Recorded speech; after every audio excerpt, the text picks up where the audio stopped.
Welcome back to the Dusty Wheel, a live call-in talk show all about the Wheel of Time. I'm your host, Brian the Gleeman. The Innkeepers are not here. Innkeeper Hatch is on a sabbatical, and Innkeeper Honest is out there doing Innkeeper Honest things. So you're stuck with me in the Gleeman's Corner tonight, and we're going to have a lot of fun. I might screw this up, but in the process of screwing it up, we will have a lot of fun. I have two very special guests tonight. And I'm going to introduce them right now. We have Bree and we have Vance joining us tonight.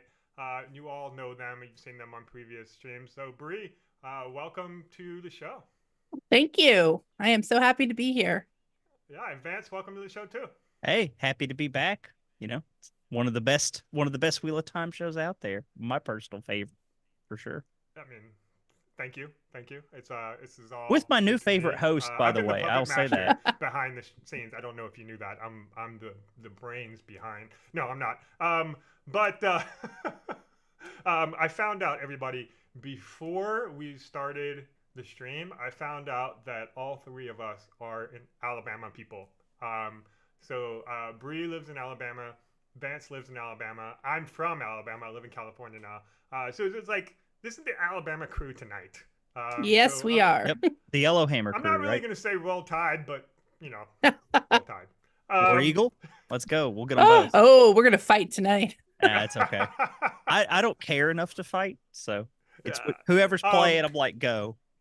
There we go. Before we jump right into this, I do want to give Bree a minute to talk about her book. Bree is a published author. For those of you who don't know, if you can see behind her, there's all these posters of her covers of the books. And one of them just came out. So Bree, do you want to give a little spiel to people about your book and let them know why they should read it? Sure, thanks. A lot of people, I feel like a lot of the fandom who knows me, follows me on Twitter or on Discords, just knows this is the Horny Dragon book, because that's what I called it for a really long time. It is a fantasy romance about a princess and her handmaiden who are the princess is sent to marry a dragon god and murder him, and then hijinks ensue, horny hijinks. I do not recommend it if you don't like sexy books, because it is a very horny book, and it's but if you do, it is called Consort of Fire by Kit Rocha, which is my Superman identity when I'm not being Bree, the Wheel of Time Chaos Gremlin. And you can find it on Amazon, or mostly Amazon. It is published by Amazon Publishing and imprint Montlake. But, there are lots of independent bookstores who are carrying it too, and you can order it. And so, actually quite a few Twitter of Time people ended up as characters who got murdered or otherwise tortured and had great adventures in it. And there are even more in book 2, because I sometimes put out calls for people who want characters named after them. So it is a very group effort Twitter of Time creation. That is awesome. So if you're a Twitter of Time fan, be friends with Bree, and maybe you'll wind up in a book, a very sexy book with dragons. Yes, very sexy. So I'm hearing my audio. It may be a little low. I'm going to keep tweaking it. You guys let me know if it sounds better when I do other things. But we'll go ahead and get started here. As you can see on the right side of the screen, it is show contains spoilers. It really contains show spoilers. I messed that up. It contains show spoilers. We're going to be talking about season 2 cold opens. So we're going to be talking all about season 2 and specifically the cold opens that are in there. That does mean there will probably be some book spoilers for up to probably, what do you guys think, like book 3-ish, potentially. There might be some minor book spoilers for the first 3 books, but we're going to try to keep it focused talking about the show. I do want to interject. There may be minor spoilers for the prequel book as well. Very minor. Maybe minor spoilers for the prequel. We'll keep that in mind as well. But we will be primarily focusing on the show. And so if you are spoiler averse, just keep that in mind. So hopefully everybody watching this has seen all of season 2. Okay. Okay. So before we jump into that, I actually have some exclusive content for you guys. The Innkeeper's wife has been in touch with me, and she has sent me a live stream of what Innkeeper Hatch is doing right now on his sabbatical. This is Vance, you're laughing like you don't believe me. And I don't know why you're doing this to me, Vance. But I have a live stream of Innkeeper Hatch's house right now as he is on his sabbatical and he is not interacting with the Wheel of Time fandom. And so I'm going to show you the live stream. We have an exclusive clip for just a second or two because I don't want to, interrupt his life in any way. But here we go.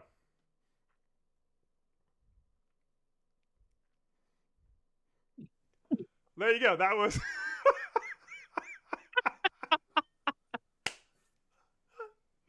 That seems perfectly legit to me. I have no questions at all. I can't even keep a straight face on this. That was. You're welcome, everybody. Okay. So. Before.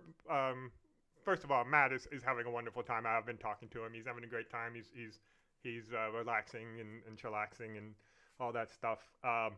But we do have some breaking news. We do have some breaking news that came out today. Watch Series has posted an exclusive thing on their website that I will share with you. It's a scoop. It's titled "A Small Forsaken Sneak Peek in Season 3 Audition Tape." So there might be some small spoilers for speculation about Season 3.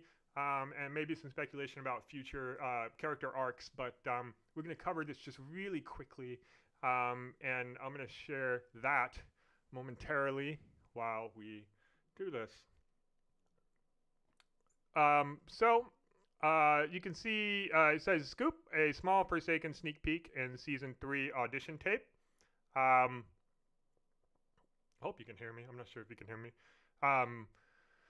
And you can see it says, Watch Series has recently uncovered an audition tape of a conversation between someone we believe is Ishamael and an unknown character. As with all auditions, code names we use for the sake of secrecy. We replace the name Ishamael for clarity, but keep in mind this is an educated guess on their part. And then there's a little bit of a little audition scene here that I thought maybe it would be fun if my guests were to reenact and act this out. So I'm putting you guys on the spot. I'm stealing a page from Innkeeper Honest's book. He did this to me a while back. Bree, I want you to play Unknown, and Vance, you will be Ishamael. And we're just going to act it out. Pretend that you're auditioning for these roles. Go for it. There you go.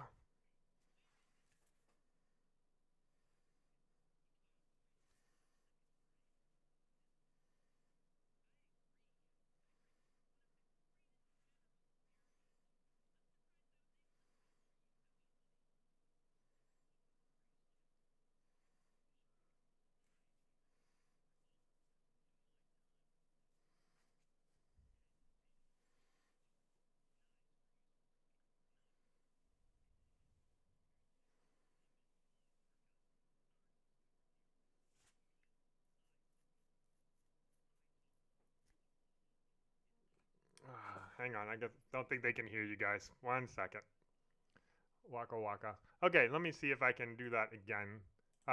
Actually, what I'm going to do is I'm just going to go back to the camera here, and I'm going to let them read it themselves. I don't know if I need the link. Can't see it. Well, never mind. We'll just keep going. We'll just roll on. It's fine. Maybe I'll figure that thing out later. Sorry about that, everybody. Oh, well. On my part. You guys missed it. Vance and I were killing it. You yeah, guys we were. Missed... We were. We could have been cast. It was so good. We could Maybe have. I can see if I can figure this out. I mean, those were Emmy award-winning performances. Don't sell it too much, Vance. He's gonna find the link now. I'm gonna figure this out. You can give me 1 second. You know what it is? I think it's this. Talk. Somebody say something.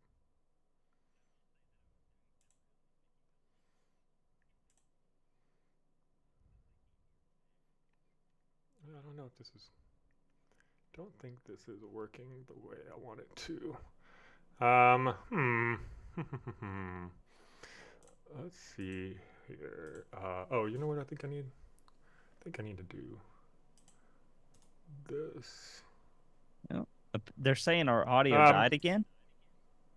Yeah, I think it didn't Yes. work. Okay. So anyway, we'll just continue on. But there is a little audition script from Watch Series that you guys can go read They're on still saying. watchseries.com. So I'm still seeing no guest audio, Brian, in the Yeah. chat. Yeah, like currently. They're saying you're better now, though. You can only hear me now. Interesting. Did I break something? Uh-oh. They might be a little Uh-oh. behind. A little behind. It Waka, could be. waka, waka, waka. It's back Put on- now. It's Okay. back Put now. on my I think best it's back. Pac-Man impersonation. Yeah, I think that was just when we were on the other screen. There's a little delay, so we're talking like we're time travelers here at the Dusty Wheel, and you guys are in the past. Okay, we're back. Okay, but I do want to share with you. I actually have an exclusive sneak peek of my own regarding Ishamael. And what happened was I saw this article from Watch Series, and I was like, oh my gosh, they found the audition tape. Well, I tracked down the audition tape myself, and I got a clip or a screenshot of the actors auditioning for Ishamael, and I'm going to show you what that looks like right now in 1 second. All right. So remember, this is exclusive. Nobody else has this except for us here at the Dusty Wheel. And we have, ladies and gentlemen, I present to you our best contestants so far for Ishamael.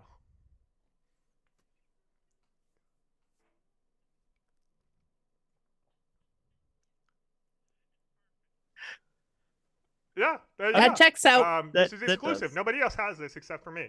So, you guys, what do you think about potentially having Danny DeVito play Ishamael in the Wheel of Time? Well, I love Danny DeVito, so I'm all in. Let's go.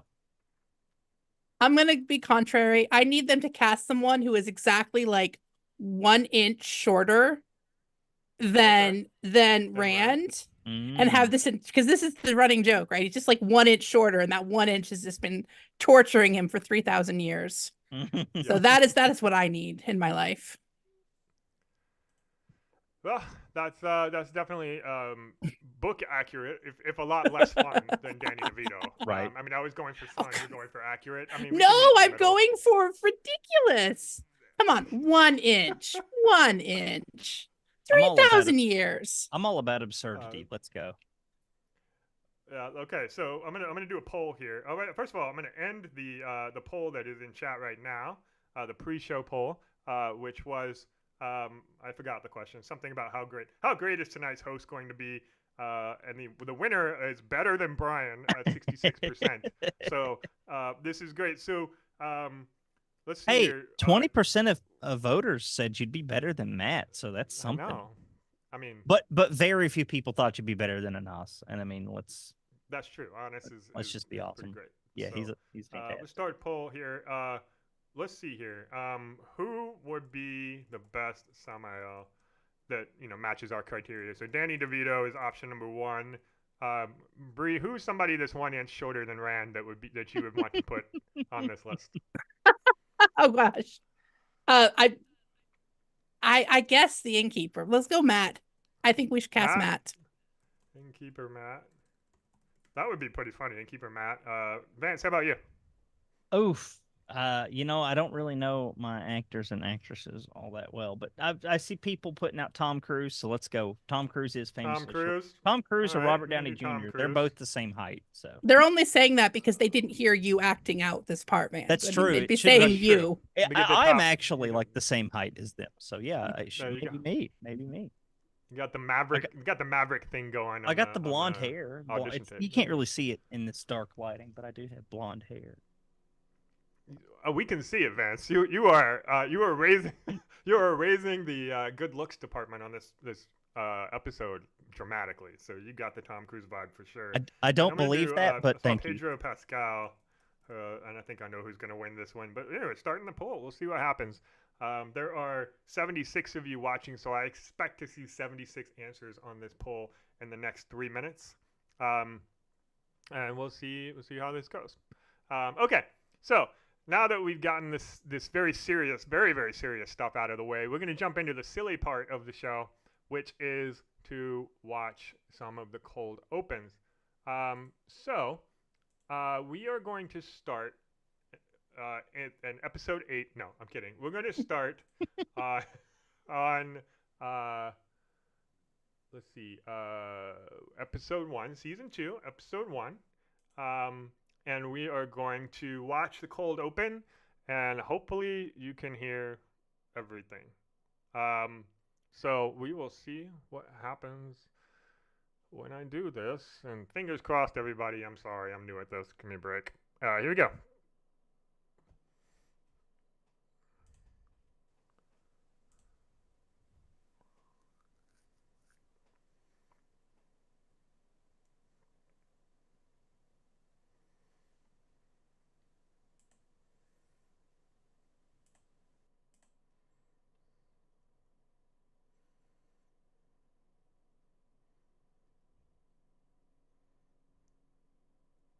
I can't hear it. Can you hear?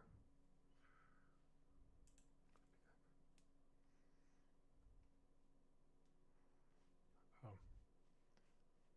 I think I messed up. Give me 1 second.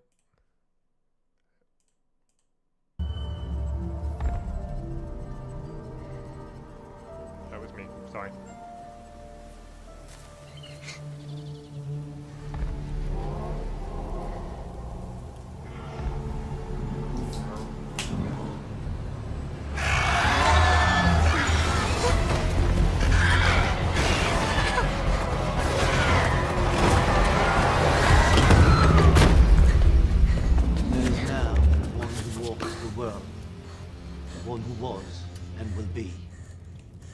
Not yet the dragon. Rand Althor. You released me at the eye of the world, and he thinks he can hide. He cannot. We are to kill him? Perhaps he can be turned to my use. Sooner or later it will be so. In this age or another. Excuse me. We're in the middle of a meeting. A quite important one, really.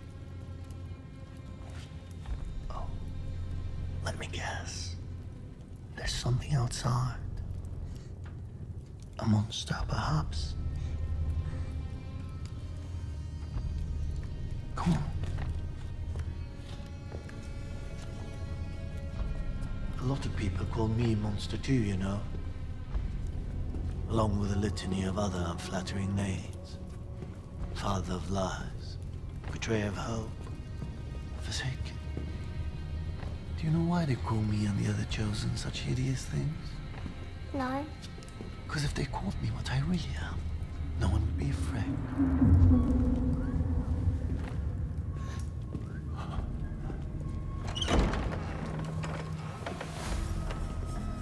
After all, how do you prove you're not a monster? How do you prove that the things you do are good or evil? Right or wrong? Look at this creature. Part man, part animal. It's so hard to be something between. What if he isn't evil? What if he isn't wrong? What if he's just hungry? Look at me. Do I look like a monster to you? No. I knew I liked you.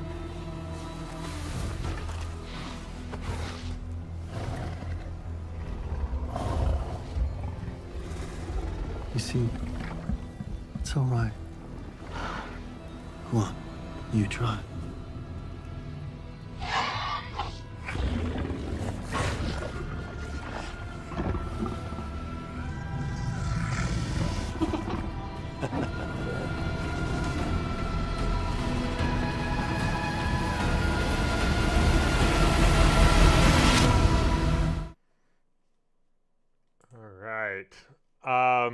So,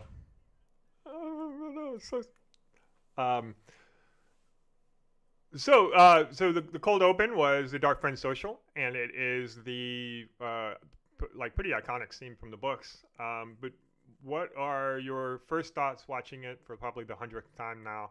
But what are some thoughts that you have, Bree, about the scene we just watched?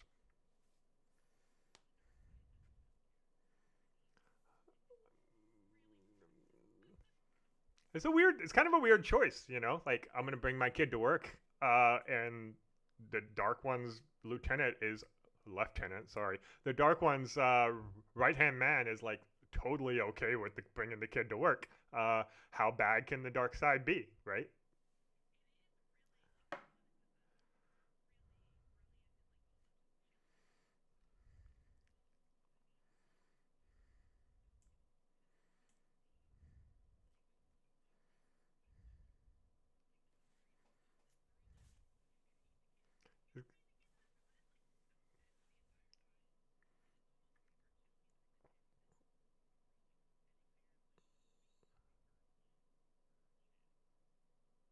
No, no guest audio. The audio's gone. What? How is this possible? It was working. Yeah, maybe. Back is what I'm assuming, but I'm not there to Yeah. help. I'm not physically Maybe, there. maybe this will do it. All right, we'll give him a second. Tell me if I did this wrong or not. Yeah, we'll wait. And okay, I think it's working again. Just Um, Can you hear me now? I'm gonna just wait for the chat to catch up. There it is. Yeah, All wait for right, chat to yeah. catch up. Okay. Okay, it's back. All right, so David we'll do that Keogh, again. you're Bree, right. sorry about that. I'm still new to this, everybody. You have no idea. You One thing that are Matt doing and great. Honest do not tell you guys is how complicated this crap is right here. On my screen, there's like 17 different audio things that you have to like click, and I don't know how they do it, honestly. Taylor's a genius, and Taylor got it all set up. And you know who did not help me set this up? Tank Top Taylor. So if you want to blame anybody, tell Taylor he needs to give me a call and help me set this up correctly. So, Taylor, it's your fault. Bree, tell me again yes. what you were just saying. My about, first comment the cold was open that we the just- dark side has childcare, which is extremely progressive. The dark one, yeah. He was very chill about that.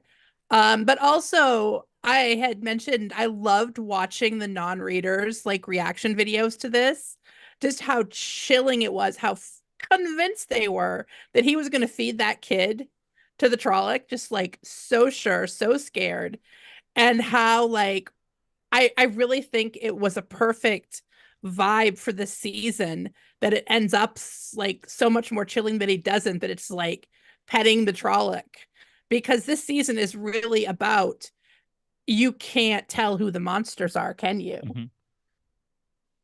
And so like they just deep. really put it right out there in the first 5 minutes, like you don't know who these people you're meeting, which ones are monsters. And even the ones that are fighting for the dark might not feed your kids to Trollocs, and the people who are fighting for the light might do terrible things. Mm-hmm. So, Yep. Vance, what do you think? Well, so I was just happy that we got the Darkfriend Social in some form. I think a lot of folks were a bit worried, myself included, that they might cut it just because it's an easy one to cut if they can't make it work. In terms of their adaptation choices, I did like that they kind of did it through the eyes of the child, right? That just because it gives you like a that veil of innocence to look at things, right? Because child has no context for things other than the Trollocs are monsters, right? So yeah, that was pretty ingenious. I mean, you know, I've seen folks, and even here in chat, I've seen some comments about like, how does this work with the metaphysics? Why is the kid in Ishi's dream shard? Blah blah blah. It's like, you know, I think the show is playing a lot more fast and loose with Jordan's rules than many of us are used to for the late series. But they're definitely within that early Wheel of Time fast and loose vibe where things weren't solidified and there were no rules really. So yeah, I think it's fine. I think it's okay. I don't think it's in Teleron. Did we actually see that said anywhere other than the weird location thing that shows up on the website. And the X-ray, The X-ray thing. X-rays. Yeah, that's where everyone gets it from. But I mean, I would say Throughout the season, whenever Ishi is doing Teleronriad instead of like someone else, it glitches. They do that because Lanfear's like got perfect control and he doesn't. And there's like no glitching in this scene. So it really makes me think it wasn't supposed to be that and someone just got weird in the X-ray. Yeah. Well, I mean, but the difference there's only one way to find out, and it's to right? find Lanfear and see if she has long hair or short hair. There we go. But unfortunately, we didn't see a Lanfear in this scene. So right. Yeah. The chat is saying it's in the X-ray. It's in the X-ray. So yeah, I guess it's in the X-ray. I just realized I don't have that chat thing, so I can't pull up chat. But I will figure out how to do that while we're watching the next thing. But we're still on this one. One of the things that jumped out to me the first time I saw it was seeing Pattern Fane and kind of turns around and does this like really creepy smile with his gap tooth and everything. And I remember like gasping out loud when I saw him there. Do you remember either of you remember your first reaction to seeing Pattern Fane there? Yeah, I was super stoked to see him back, and within the opening scene of season 2, no less. That's really good. I was like, oh yeah, they're definitely going to be using Pattern Fane to a good level this season. Okay, that didn't quite pan out like I wanted, but it's okay. It's okay. We've got more seasons coming to hammer out the kinks with that. So, yeah. How about you, Bree? Just the visceral reaction I now have to that whistle. Oh yeah, the whistle. Yeah. They're doing so well. Like the first season, I didn't actually hear it that often, but then when I started rewatching, I started realizing, wow, they are not missing it. And yeah, I heard it, and I was just like, oh god, bad stuff's coming. Yeah. I remember the first time I watched season 1, like I didn't catch the whistling. Like I guess I heard it, but I didn't associate it with him. And then the second time I watched season 1, I was like, wait a minute, like. They're right. You can hear it every time you see Pattern Fane or he's nearby. And seeing him in the cold open again brought back that like skin crawling, like, oh, this guy's around again. And I thought it was really, really brilliant choice to include him there. It's also interesting that he's the only one that they show, right? They don't show any of the other Dark Friends there. And I guess that's because in season 1 we found out that he is a Dark Friend, so there's no need to hide him, but everybody else is still there. I remember when this thing first came out, we were speculating as to who the Aes Sedai might be. Do you having seen the whole season now, do you have a sense on who the Aes Sedai actually is? I'm pretty sure it's Liandrin. I think that someone, and now I wish I could remember who did it, went back and compared that the way she clenches her hand on her leg, like sort of tightens it. Liandrin does that in the show. And so I think that was like, yeah, I thought that was a really good catch. Whoever did that, thank you. It wasn't me. But someone out there noticed. Yeah, I remember thinking about it, like, who is this person? And I couldn't like. Obviously, I thought it would be more obvious as it went through, but I feel like that clenching is the thing that says, oh, it has to be Liandrin. I was kind of hoping it was somebody else because she's kind of an obvious person pretty early on. Yeah. Okay, cool. What else? Anything else about this one before we move on to the next one? Any final thoughts about the? I'm still traumatized by the rings over the gloves. Yeah, that's weird. Why would you do that? Yeah. Every time I see them, I'm like, everybody has like glove rings and not glove rings, I guess. Yeah. Okay. So let me bring up the next cold open that we're going to watch. And that would be episode 2, which follows episode 1. So I'm very good at like sequencing here. If I'm not very good at audio, but I'm good at, we are killing it at counting. We're getting there. Okay. Let me share the screen again and make sure I get the audio working.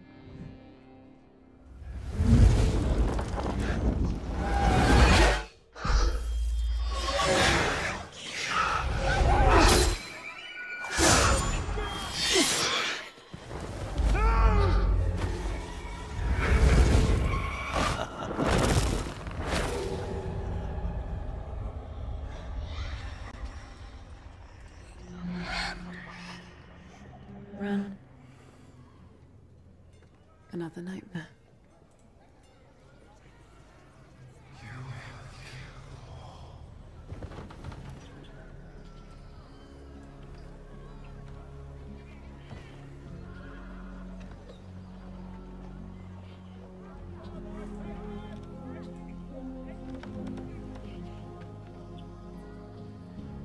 Now, I should get to work.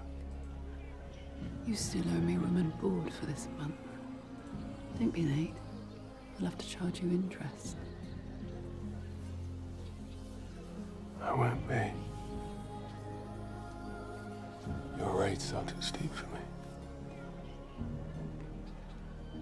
All these nights together and it's always the same ending.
All right. Test, test, test. Can you hear us? Test. Test. Yes. Tess, can you Can hear? you- Everybody hear us? We're gonna wait Are a we second here? until we're back. Get confirmation here. But yeah. Give them a second. But I think they can still hear me, so I can talk about this for a second. Okay, they can hear us. So this is a really nice cold open for me, in part because it's the first time we see Kyrian. We kind of got a glimpse of Rand at the end of episode 1, if you recall, but this is the first time we really see him. And I really like the way he walks through town, and it's like he's a regular now. He's been there for a while. And so what about this jumps out at you, Vance, about this particular cold open? Right. Well, I mean, so we see him there with Celine, obviously. Like, book readers know who she is pretty much already as soon as we see her. And that was like, okay, so this has been going on. Like, that's not this. They didn't just meet, right? She said, "You owe me room and board for this month," as in he'd already been here for a previous month. So that was a little good establishing line there. And then, like you, I also greatly enjoyed seeing Kyrian. I felt like that was one thing that, even though they did like Tarvalon really well in season 1, I was a little bit disappointed we didn't get more expansive cities, because we do also see Camelin, we see Whitebridge, we see Baerlon. And so we didn't just get that sense of those towns in season 1. I understand why they couldn't do it, right? It's expensive. It's logistically difficult to get everyone to all these different places. So, like, it's not like a knock against them. But I did make me a little sad, because that's one of the things the Wheel of Time is very good at. And seeing Tyrian here in this cold open, and the topless towers, and then the mixture of architecture, right, with the European mixed with like the East Asian kind of Chinese style rooftops there, looked really awesome. And the Foregate being there, and like you said, Rand walking through town, just fantastic. the mental asylum, definitely good tonal things there, and what's the word I'm looking for? Like thematic things for Rand. So very nice. Yeah, yeah. I think I really liked everything you just called out too. I like that you mentioned in the books we got a whole bunch of different towns, and this is really the first time that we got Kyrian, and we got like something we didn't really get Whitebridge, we didn't really get Barillon, but we get Kyrian, and that kind of jumps out as a beautiful thing. Bree, what do you think? I loved all of this, and also like I love this relationship, like the choice they made to have him in a relationship with Celine, and like a grown up relationship, like because this is something that I thought about last season when he and Egwene, they had been having sex, they were adults, like who were in some sort of, it wasn't like the books where it was this sort of, I guess I'm going to marry you someday. I didn't even get the impression that they had ever kissed. And then when Celine shows up, he's just like, lady, and so I knew that this was going to be different, because he's not wide-eyed, sort of like, complete innocent. But I loved this because it really set us up for such a juicy season. And this, so like just showing how comfortable they are together, like you said, Vance, he's been there months. Right. And so this is the sort of thing where the betrayal is going to hit so much harder, because this is somebody that he has gotten to know, and she has swooped in here subtle. It's not like over the top, I used to kind of make fun of Rand, okay? Like I was like, "Oh God, Rand, how did you not see this coming?" And now I'm like, apologies to Rand al'Thor.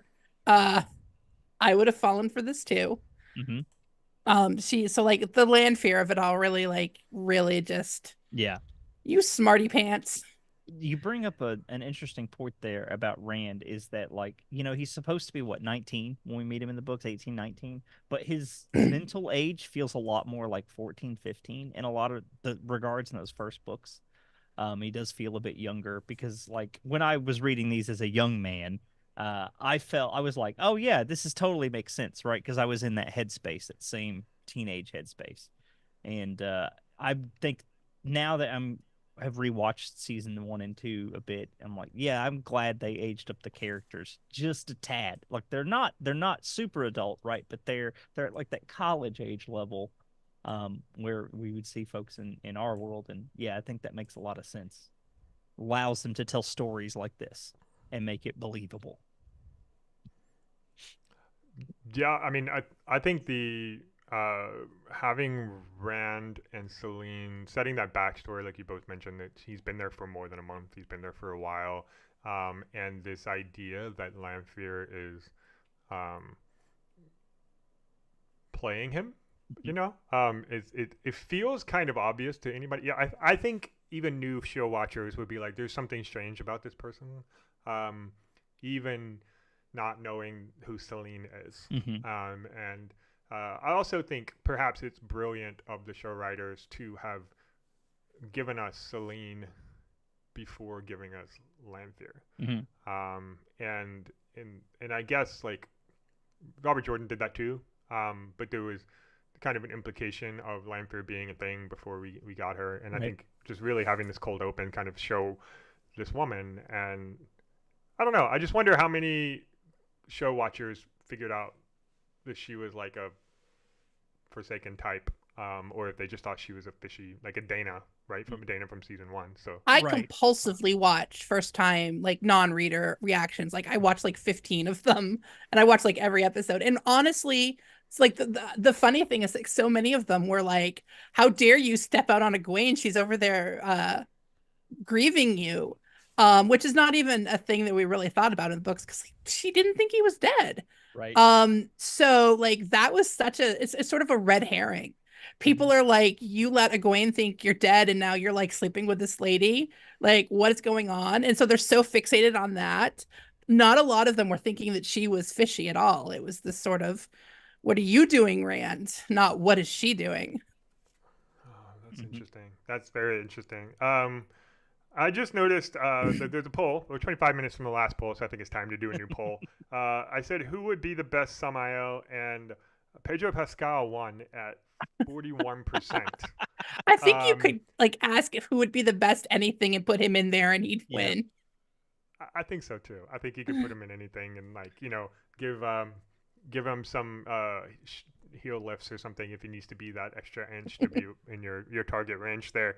Danny DeVito got 22%, Innkeeper Matt got 26%, and Tom Cruise only got 11%. Sorry, Tom/Vance.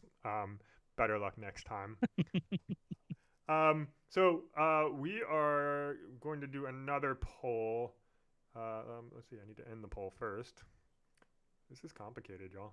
And by the way, but earlier I was not complaining about this. I'm just pointing out to you guys how complicated this is and how incredible it is that Matt and Honest just look like flawless. I'm just like floundering like a fish. But this really, is fun. what you're This doing fun. is you're like, this is respect.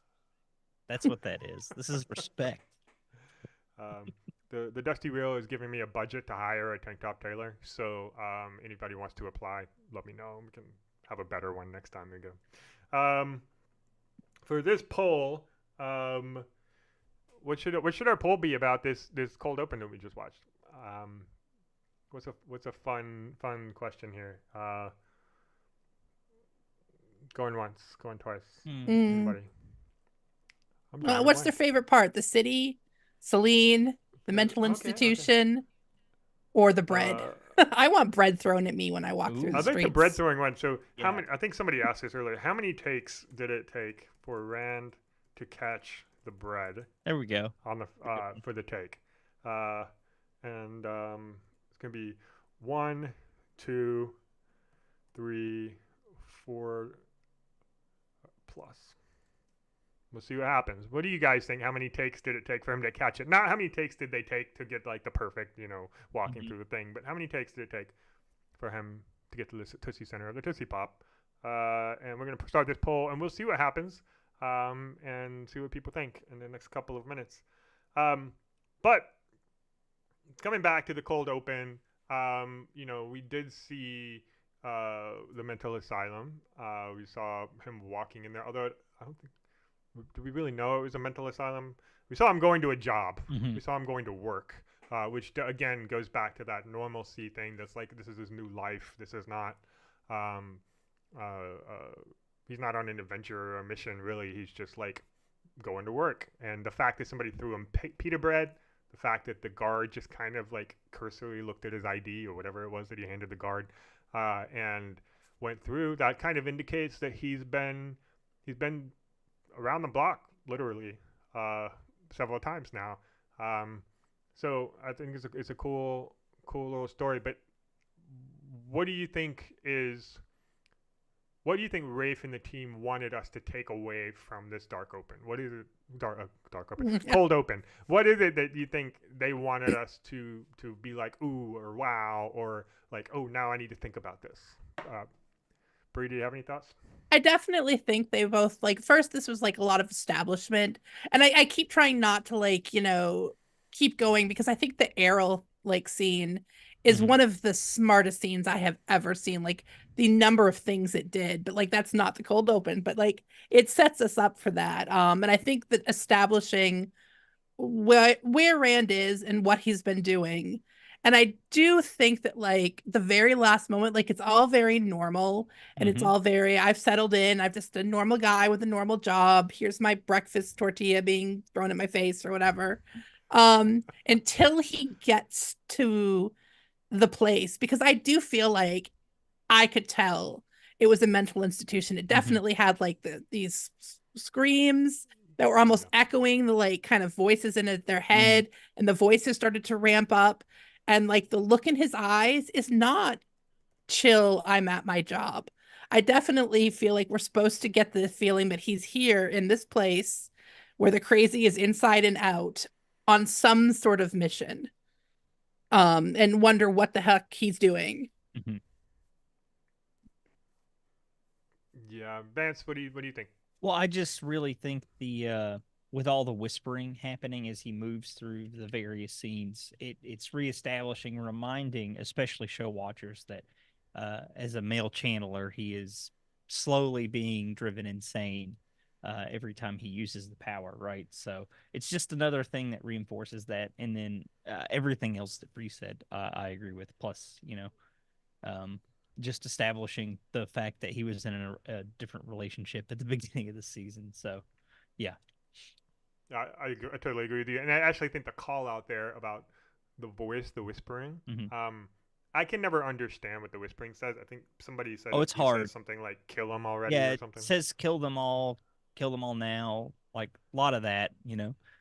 Pretty kind of very violent whispering. Stereotypical what you would think like someone who hears voices hears, right? But yeah, absolutely. I think calling that out is really smart because even though it does show Rand in like a normal everyday thing, it also shows him going a little wacko. Like the dream at the beginning with all of his friends dying, that could just be like PTSD, right?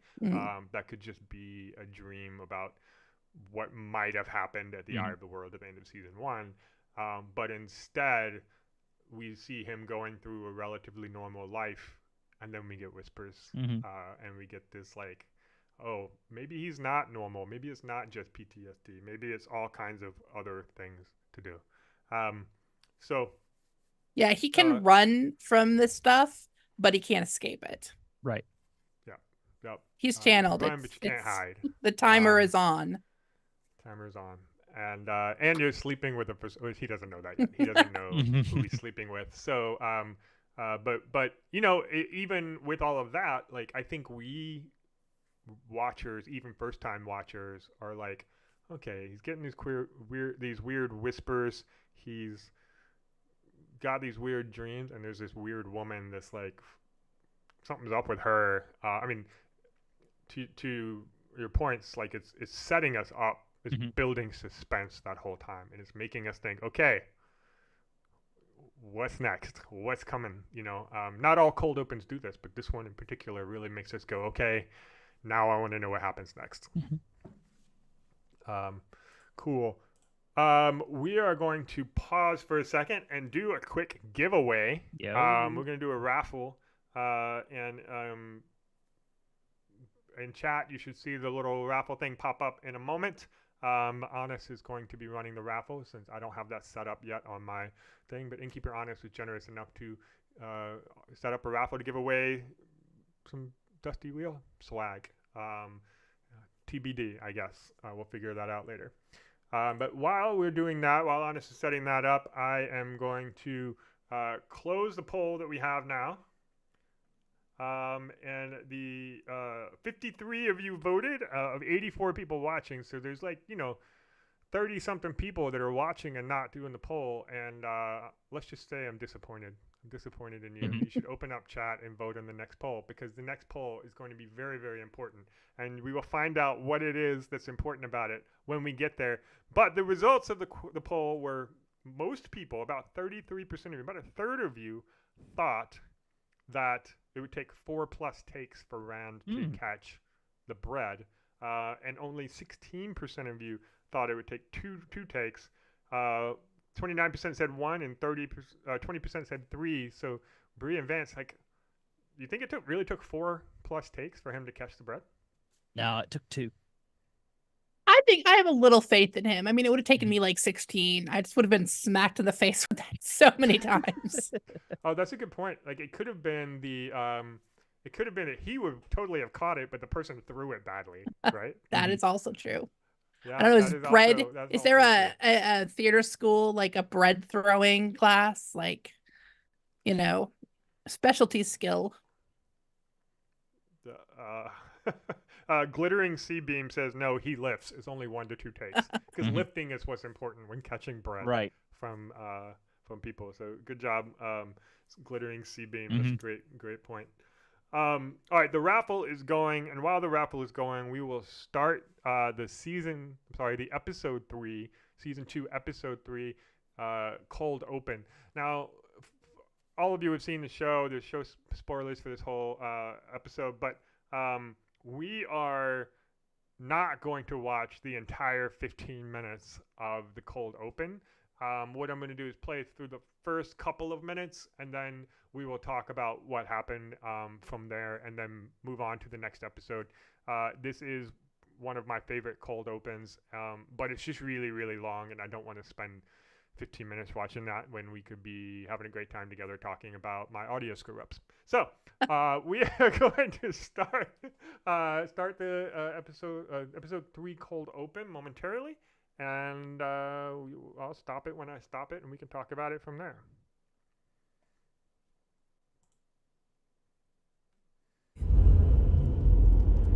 Terran Grail. What do they do? Many things, child. They are from before the breaking. Made during a time when women could create objects from the One Power itself. Some Terran Grail are made to work by Aes Sedai, like this one. Others do what they do simply with the presence of any woman who can channel. We don't know why they were made. Most we've learned at great cost to avoid. Many Aes Sedai have been killed or burned out learning that. And you want me to just walk through them? We know what this one does. It will bring you face to face with your greatest fears, and what those fears are for you to know. And you need to tell no more than you wish. So, what, I just walk through one arch and out again? 3 times through and it's done? If you wish to boil it down that far. Yes. 2 things we will tell you now that no woman hears until she's in this room. The first, once you begin, you must continue to the end. Refuse to go on, and you will be put out of the tower with enough silver to support you for a year, but you will never be allowed back. Second, to seek, to strive, is to know danger, and you will know danger here. Some women have entered and never come out. This is your last chance, child. You may turn back now, right now, and you will only have 1 mark against you. Twice more you'll be allowed to come here, and only on the 3rd refusal will you be put out of the tower. I myself cannot do it the first time here. If you are doing this for someone else, you will fail. Do this for you. Or not at all.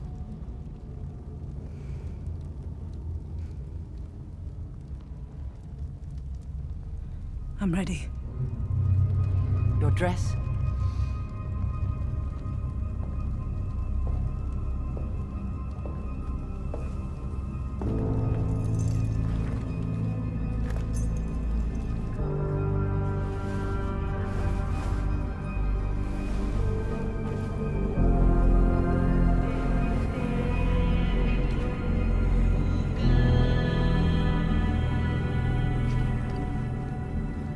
Whatever awaits you, you must face it with nothing but your wits. Not even the One Power will be available to you inside the arches.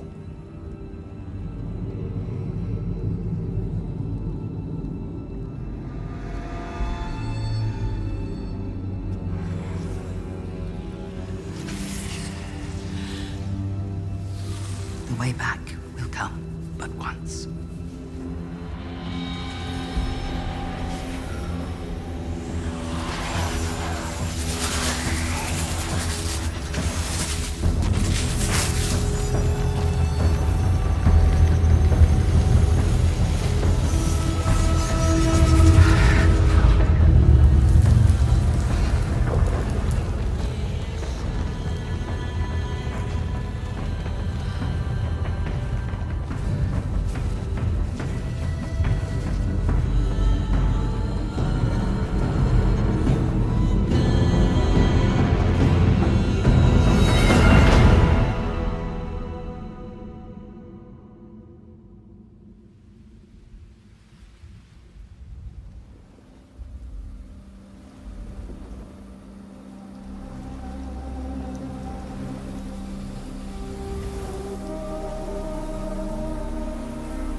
There you are. Dad! Where did you get those? I don't know. I don't remember how I got here.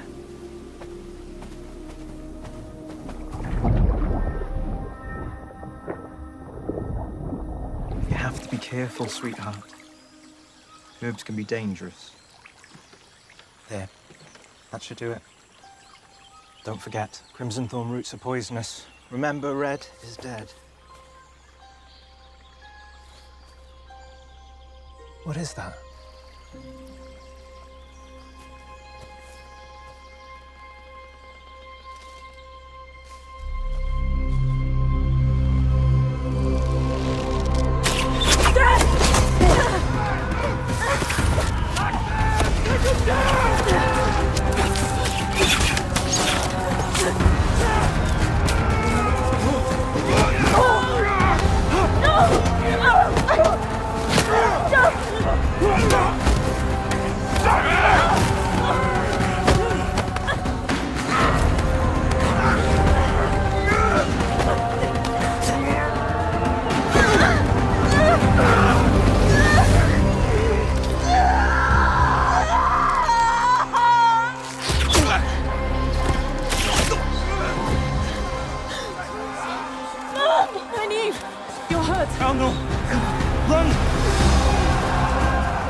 I need you to be a brave girl now. Whatever happens, you have to be very quiet and stay down here. I can help you, Dad.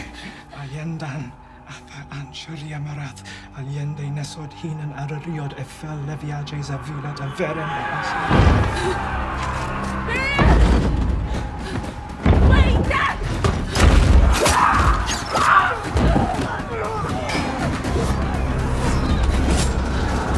The way back will come but once.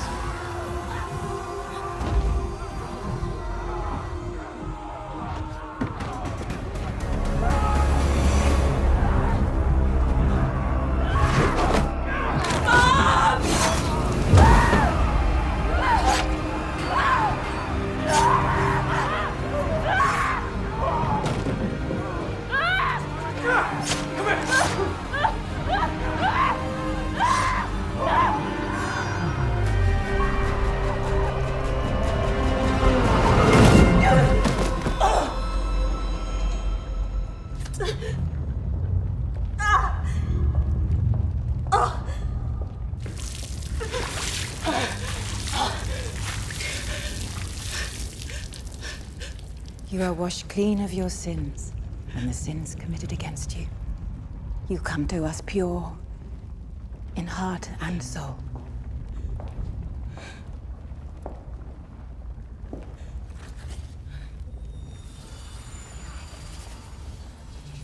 You're so real. Was it real? No one knows.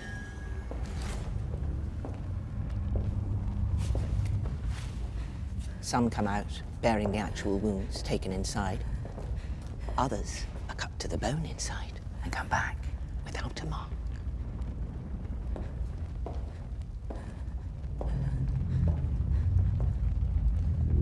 If I save them, would change things. Once you begin, you must continue.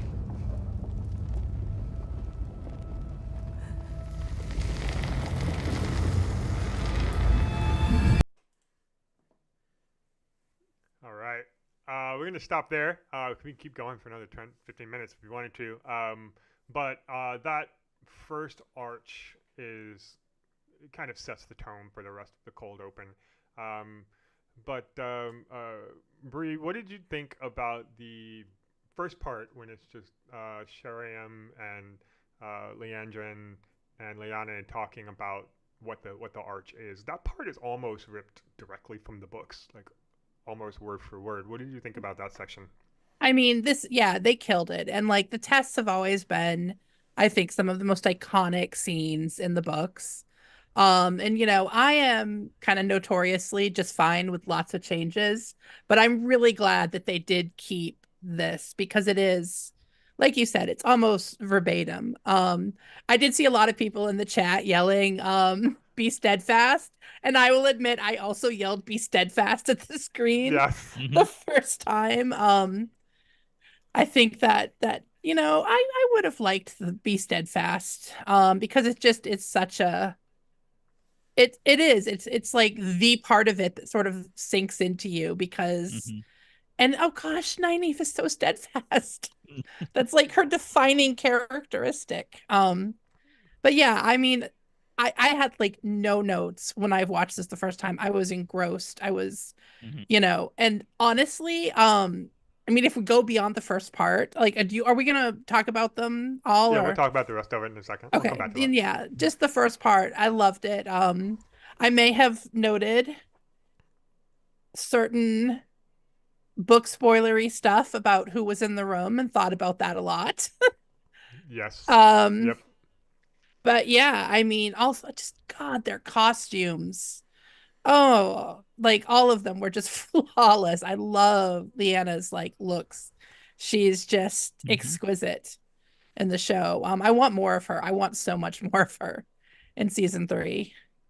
So Vance, did you miss the be steadfast part? Is that something that you were I you watched didn't. it and said, man, I wish they included that, or did it not bother No, it doesn't bother me. I mean, we got pretty much the entire testing, right? Like almost exactly, not necessarily the exact same scenes, but I think thematically and tonally, it's very similar to what we got in the books.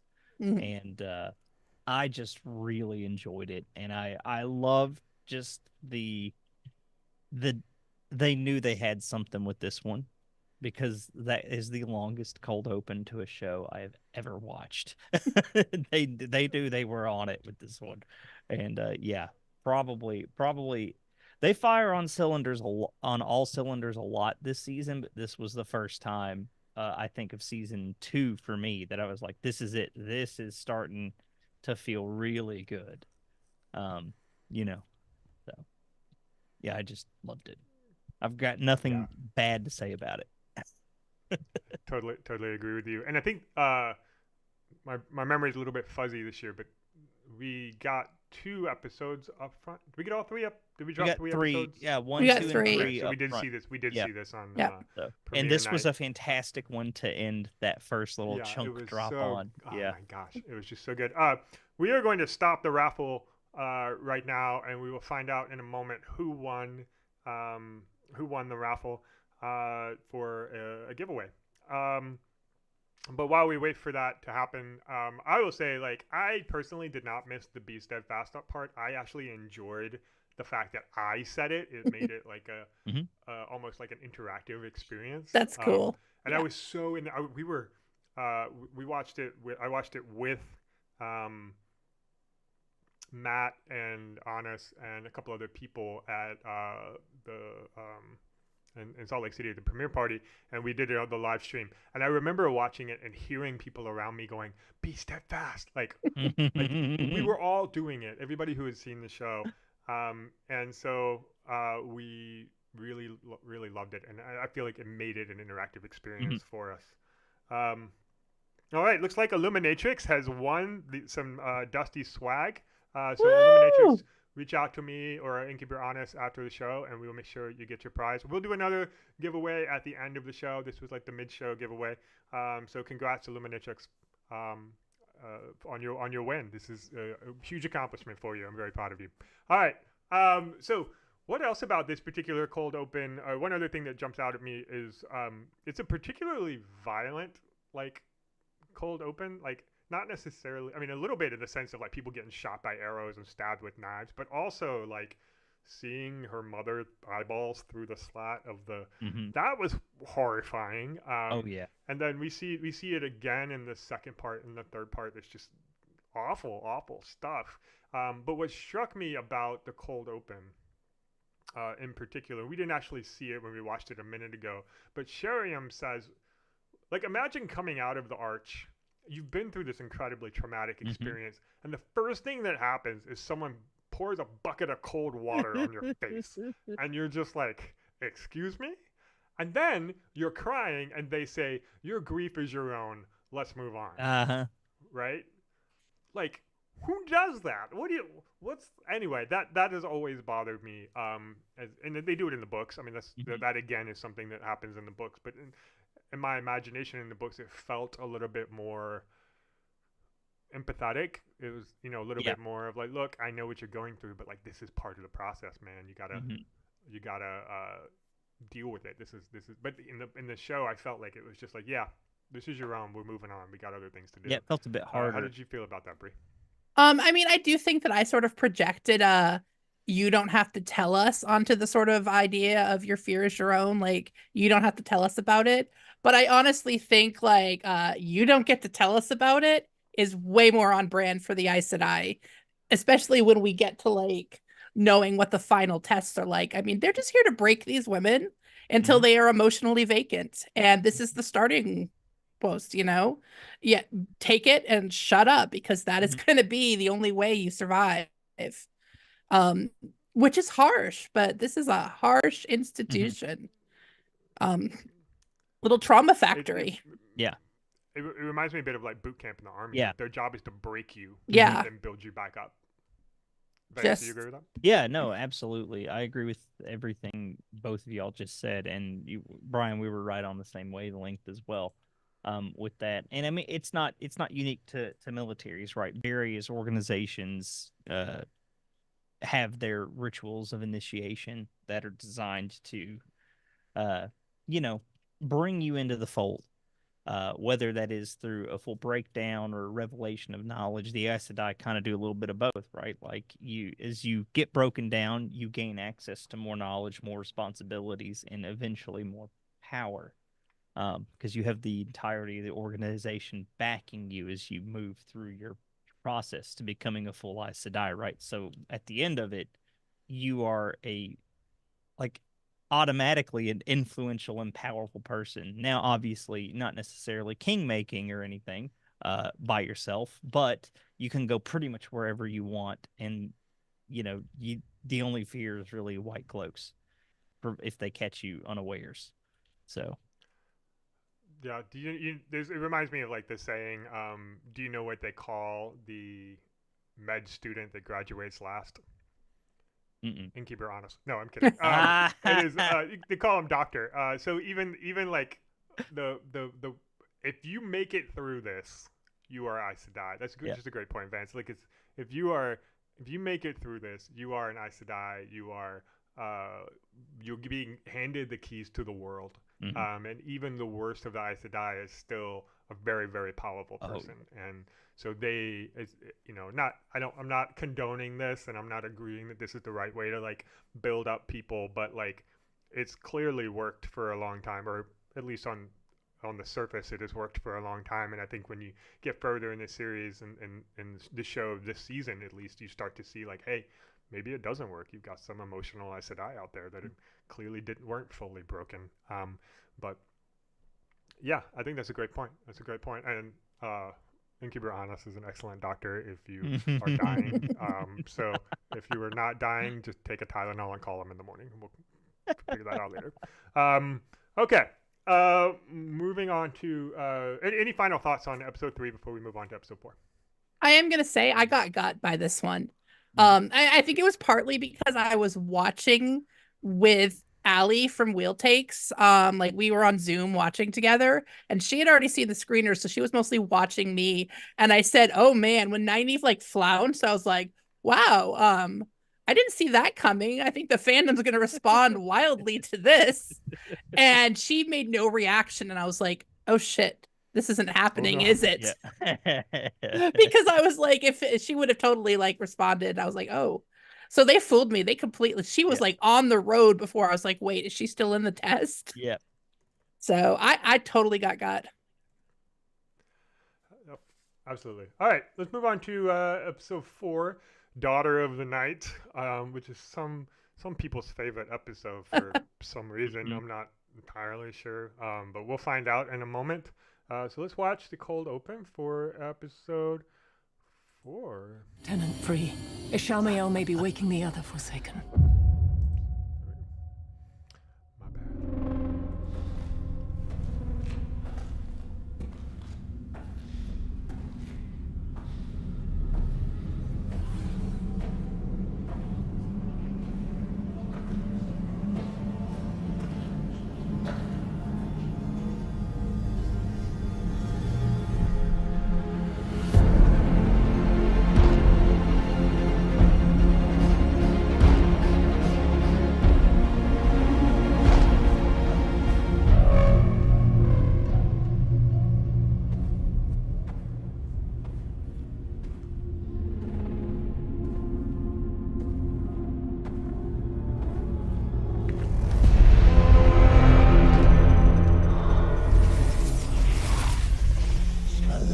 Modir Sarkon Lemni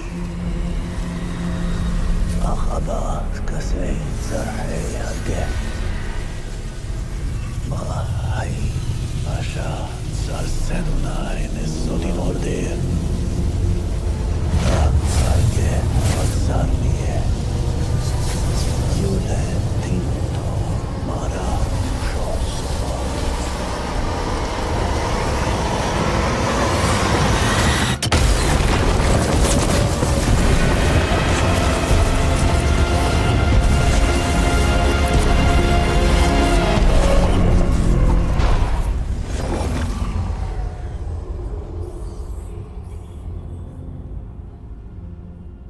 Blood feeds blood.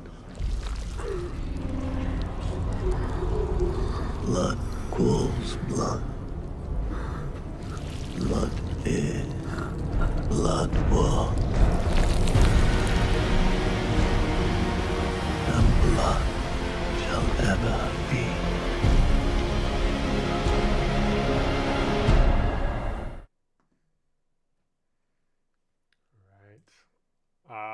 We got a bloody daughter of the night, apparently. So, Vance, I wanted to ask you first, what did you think of the Age of Legends Nest thermostat? Yeah, so I love it. I want one for my home. And then I can just also seal all my enemies away with inside it, and then they can run my thermostat for me on my command. Yeah, I'm sure they're like nice and comfortable at a balmy, 65 degrees Fahrenheit. Right. All the time. Not too hot in the summer, not too cold in the winter. Yeah. But as far as this cold open goes, this is my personal favorite of the season. I just aesthetically. Oh, really? Yeah, Okay. yeah. Aesthetically, I love everything happening here. Like, I'm a heavy metal fan and I'm a horror guy, and I like all these elements that I'm seeing here. So I'm just like, yeah, all of this jives with many of my interests. Plus, I love the score, and the way it just kind of has these stinger moments that pop in throughout this one. It's one of the shortest cold openings of the season for sure. Which, I mean, sometimes that's not a bad thing, right? Like, I think it gets right to the point very quickly about what's happening, and I really enjoyed it, But yeah, I just love everything about it. And Bree, like, what do you think of the setting of this? It appears to be like in a downtown district of like with skyscrapers that now look like rocks. How does this? That's one of my favorite things. Like, the show really does a great job at like just sort of putting that into the background, like making that part of the landscape without like pointing it out. Just, sometimes if you look in the background, there's just ancient ruins hanging out. And like just everything. I mean, I'm with Vance. This was short, but it was like visually perfect. The music was perfect. It was chilling as hell. I want to know, are they all popping out bloody, or what the hell was she up to when they put her in there? Like, I also want to know I this. need to know. Like, what was she doing? Yeah, Not just bloody, but also naked. Yeah, yeah, also naked. I was gonna say that too. One of the questions I asked, I think I asked the Watt series folks a couple months ago, was that Natasha O'Keefe, in the blood and whatever? And it sounds like they hired a stunt person or an extra to the same build and same size to do that part. But yeah, like, do all of the Forsaken just pop out bloody and naked? Did Moghedien do that? Does Ishamael do that? Do all the others, Grendel and the boys, do they all pop out bloody and naked, or was this just a Lanfear thing? Yeah, Moghedien ran weird. to the spa during the fight. Yeah, to like right, come exactly. back. Got her hair done and put on a white shirt. We'll get to that later. But no, like, it's just a very strange, like, arguably, like, maybe she was in a battle of some kind for when she was sealed away the first time, and just covered in her enemy's blood. I don't know. Yeah, I mean, that's totally possible. I think it's safe to say that they are not all covered in blood, because Moghedien came out, she looked pretty fresh. And I think Ishamael also, we saw him go in, and he went in with the same outfit that he was wearing, in like projecting himself into Rand's head in season 1, right? So, yeah, I think it's just they go in the way they do, which means that they must have fought to get to Lanfear to seal her away, is what I'm thinking. And she's literally covered in the blood of the armies of the light. So that's pretty brutal. I mean, I hope Do you think that's they it. should have said that? No, the mystery is actually so much better because Yeah. everything we'll just keep imagining worse and worse stuff. Yes. Like, it's It's a perfect example of not giving us too much information. Like, leave it vague. Do not explain it. I don't want to know. I want to sit around a table over some drinks with friends and do this. This is what I want to do. This is why I keep coming back to the Wheel of Time year after year after year, right? Like, this is it. You know, I don't go and talk about this with Lost because they released that featurette on the season 6 DVD set that explained literally everything. I was like, well, you guys have just killed my interest, so I'm out. You know. One thing that I'll point out is that this is a scene that did not take place in Tel Riyadh. Amazon's X-ray will confirm that, but also Lanfear has long hair, so that means it is in the real world, and so this is a real world awakening of the Daughter of the Night from here. The last thing I wanted to ask about was, what did you think about the prophecy that Ishamael reads or recites to everybody? I believe it's like the same prophecy that's in the books. It's like one of the dark prophecies, and it, in my opinion, it reads really well and comes across a little less well when you say it out loud. What do you guys think? I mean, it was always a little bit like goofy, like even the books, like isn't there just a part where there's just like blood. It's like blood.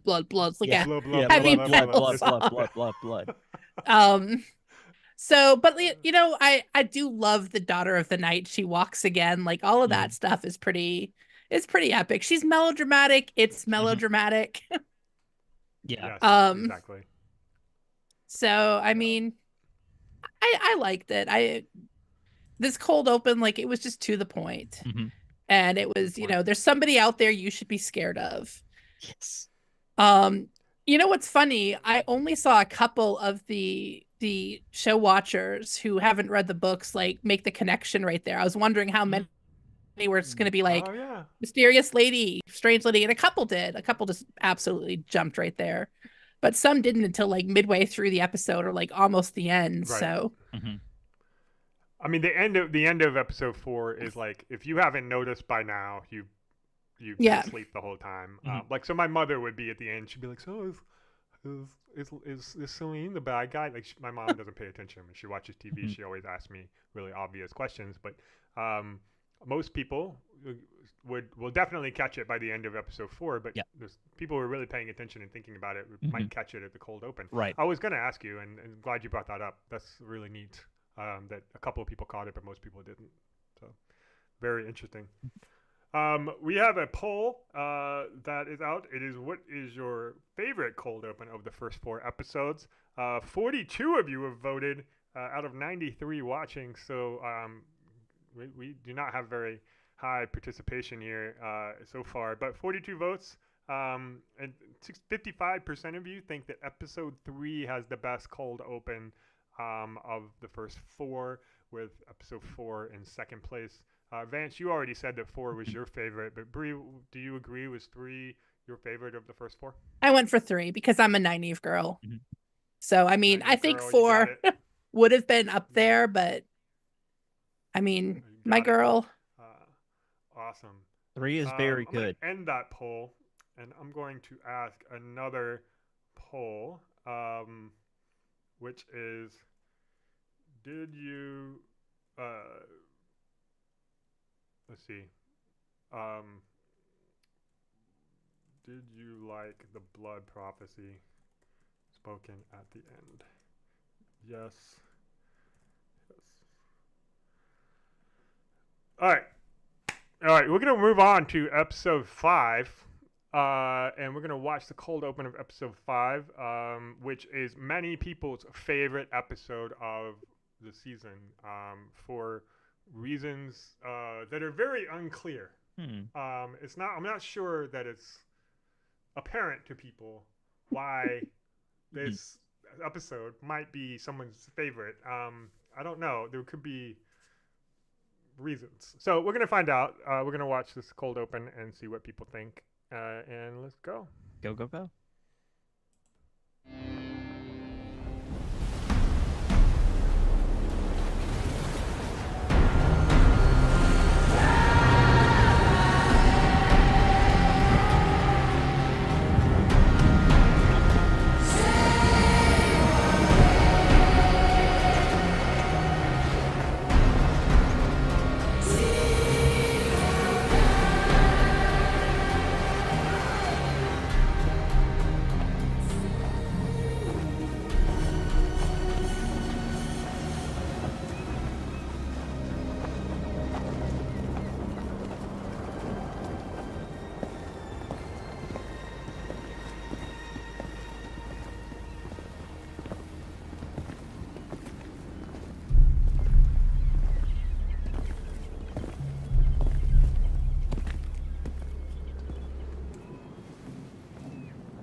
High Lord Turok, Royal Commander of the Hellene. Lady Suroth will speak for herself before the High Lord.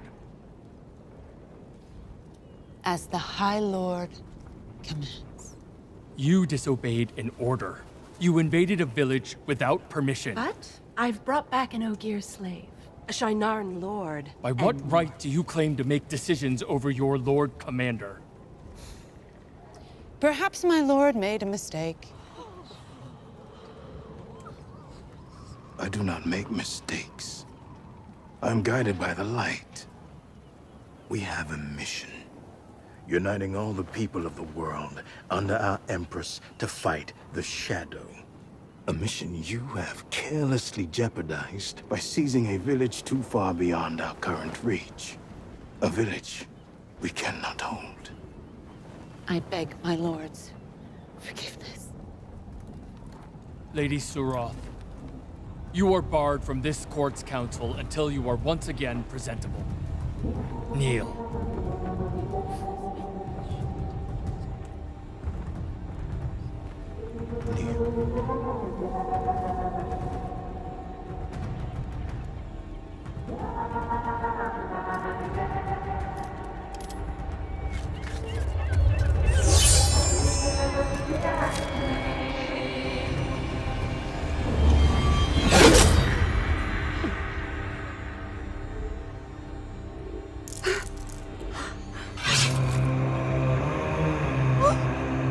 Take her to her chambers.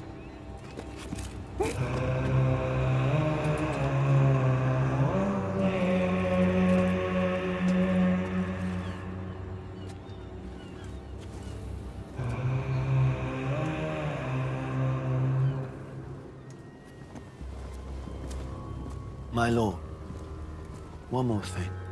A gift from the village we captured. I know you're a collector of ancient things.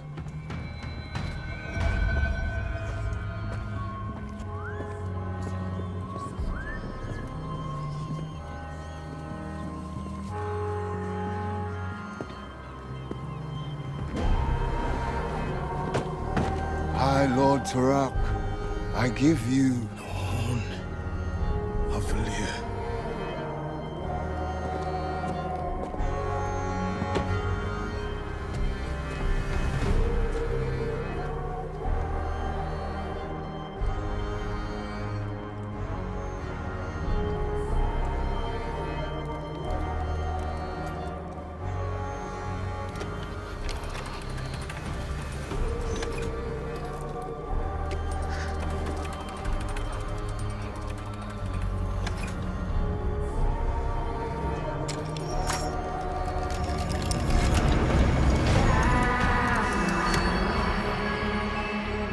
With this,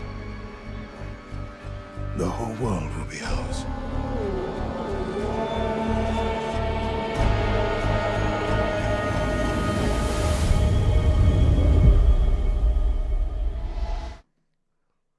Right. First look at High Lord Turok. The Horn of Valir shows up. Paladin Fane shows up. Bree, what are your reaction to this? I love the Shan-Chan in this. Like, I mean, I don't love them like, yay, my friends. But I love the vibe, the costuming, um, everything about them, like how they brought them to life. They are scary and terrifying. And this scene just like drops a whole bunch of contradictions on people who aren't familiar from the books. They're like, here's this guy who says that we're all here to like unite everybody to fight the shadow. And here's Ishi giving him stuff, really. This is the introduction, I think. Because first season was sort of like humans versus monsters in a lot of ways. I mean, we had like the false dragon, but this is where we crack the box open and say, wow, we are really going to have a hard time deciding, like figuring out who to side with, who to fight for. Light and dark is so much more complex than it looks. So I love that. I think this is where the show, like where the books and the series start to pop off, like really become nuanced and complex. And Vance, do you agree with that? Yeah, I mean, I agree with what Bree said, right? Like, because the Shan-Chan Empire is an empire of contradictions. They believe in their mission that they are on the side of the light, right? Like, when you have a conviction like that, it leads you to do the wrong things for what you believe are the right reasons, correct? So, they're just an entire civilization based upon that. And then on top of that, you've got the more just direct contradictions like Bree called out with Ishi standing right there, and then Padan Fain just, strolling on in, with his wonderful strut and coat, presenting the horn there. So yeah, the entire thing is just great. And yet again, I'm gonna call out the music. It's fantastic in this one as well. I like the vibe. Definitely getting some like some accordion sounds in there, so maybe pulling a little NOLA vibes in from down south here. So how did they get like the best theme song? Them and the White Cloaks. It's not fair how like amazing those two themes are. Hashtag villains do it best, right? Yeah, I think this cold open is actually one of my favorites because you do get like everything you just said, Bree, and everything you just said, Vance, about you get Padan Fain, you get the Shan-Chan, you get the Horn of Valyria, you get the music, you get we kind of see like to me one of the creepiest things about it is actually cutting Surat's nails, because I'm just imagining how that would feel like physically and mentally, because like you grow that for years and years and they cut it off. And it's also a status, like she fell from grace during that sequence. And it's very interesting. I saw in chat people were complaining about, I believe it was Turok's voice, he just sounds like a normal dude, and it makes me wonder, like, this is why they probably have like the voice, right? Like you have Turok's voice and Surat's voice and like Alwyn and the other guy, because you get somebody who sounds better to talk. Counter. I was half expecting Turok to come out and be like, "What's up, guys? I'm a Lord Turok," and that would have been really funny. I have a counter to that. It sounds normal, especially if you are an American, because they are speaking in American accents, yet they are in this high fantasy garb and a high fantasy world, and everyone who's playing a Shan-Chan sounds like they're from here. And specifically, when I say here, I mean down here. Where we're. Alwyn, especially. You're not down here right now, Brian, but you're from down here.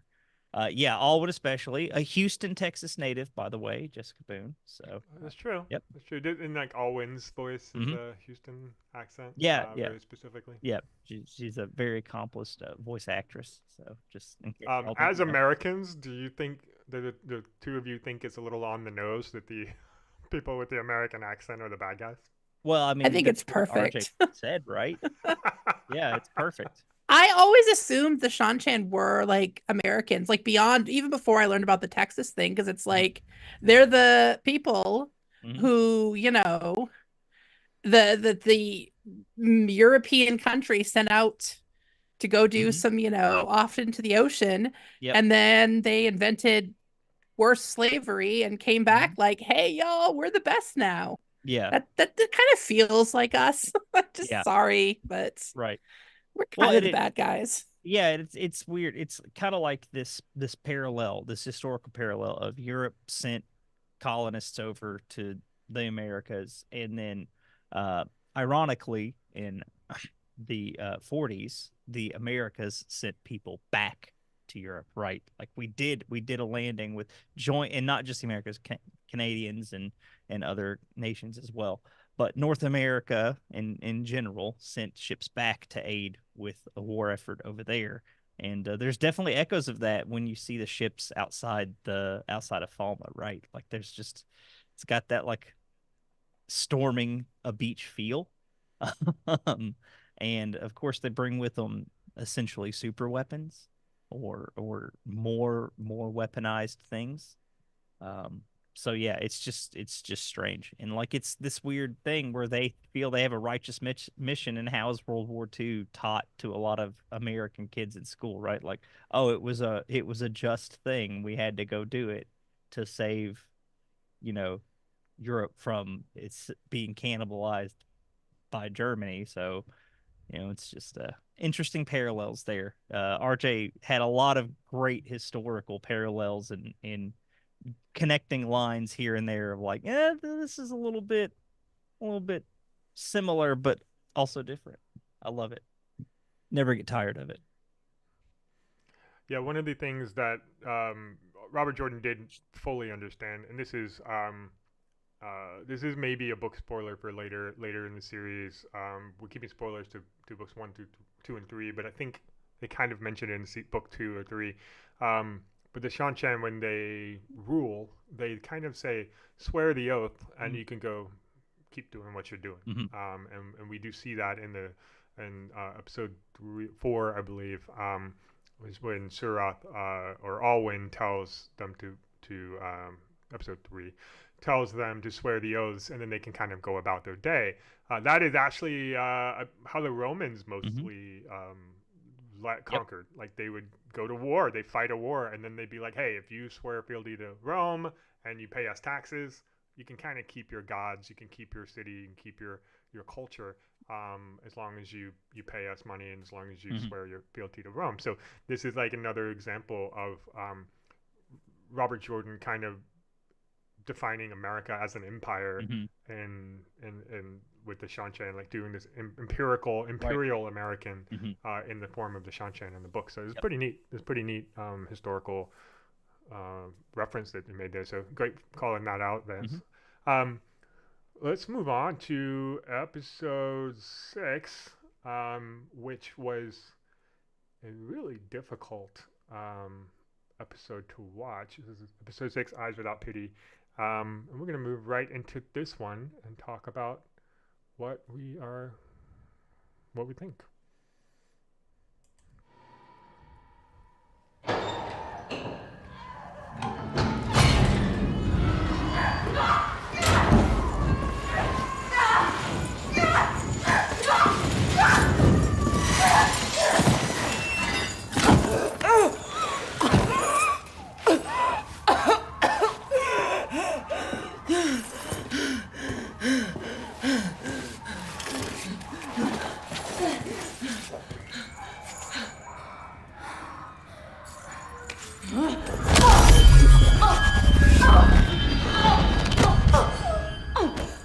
How did you?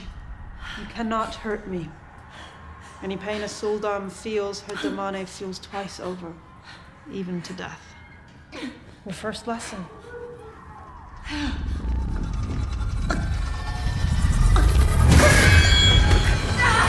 The second lesson. The Adam cannot be removed, not by you.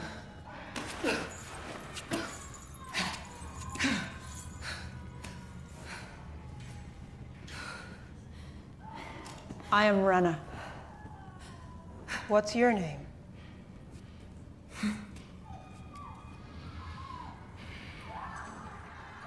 You know, many Suldam disagree, but I believe in cultivating a friendship between Suldam and Damane. What's your name?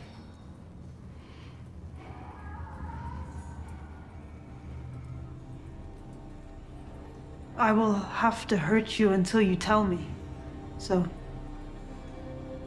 it would be easier if you just told me.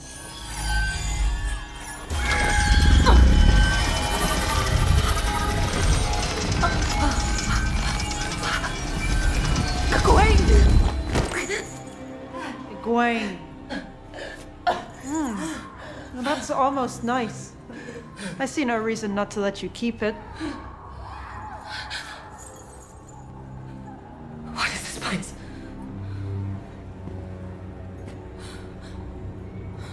You're home.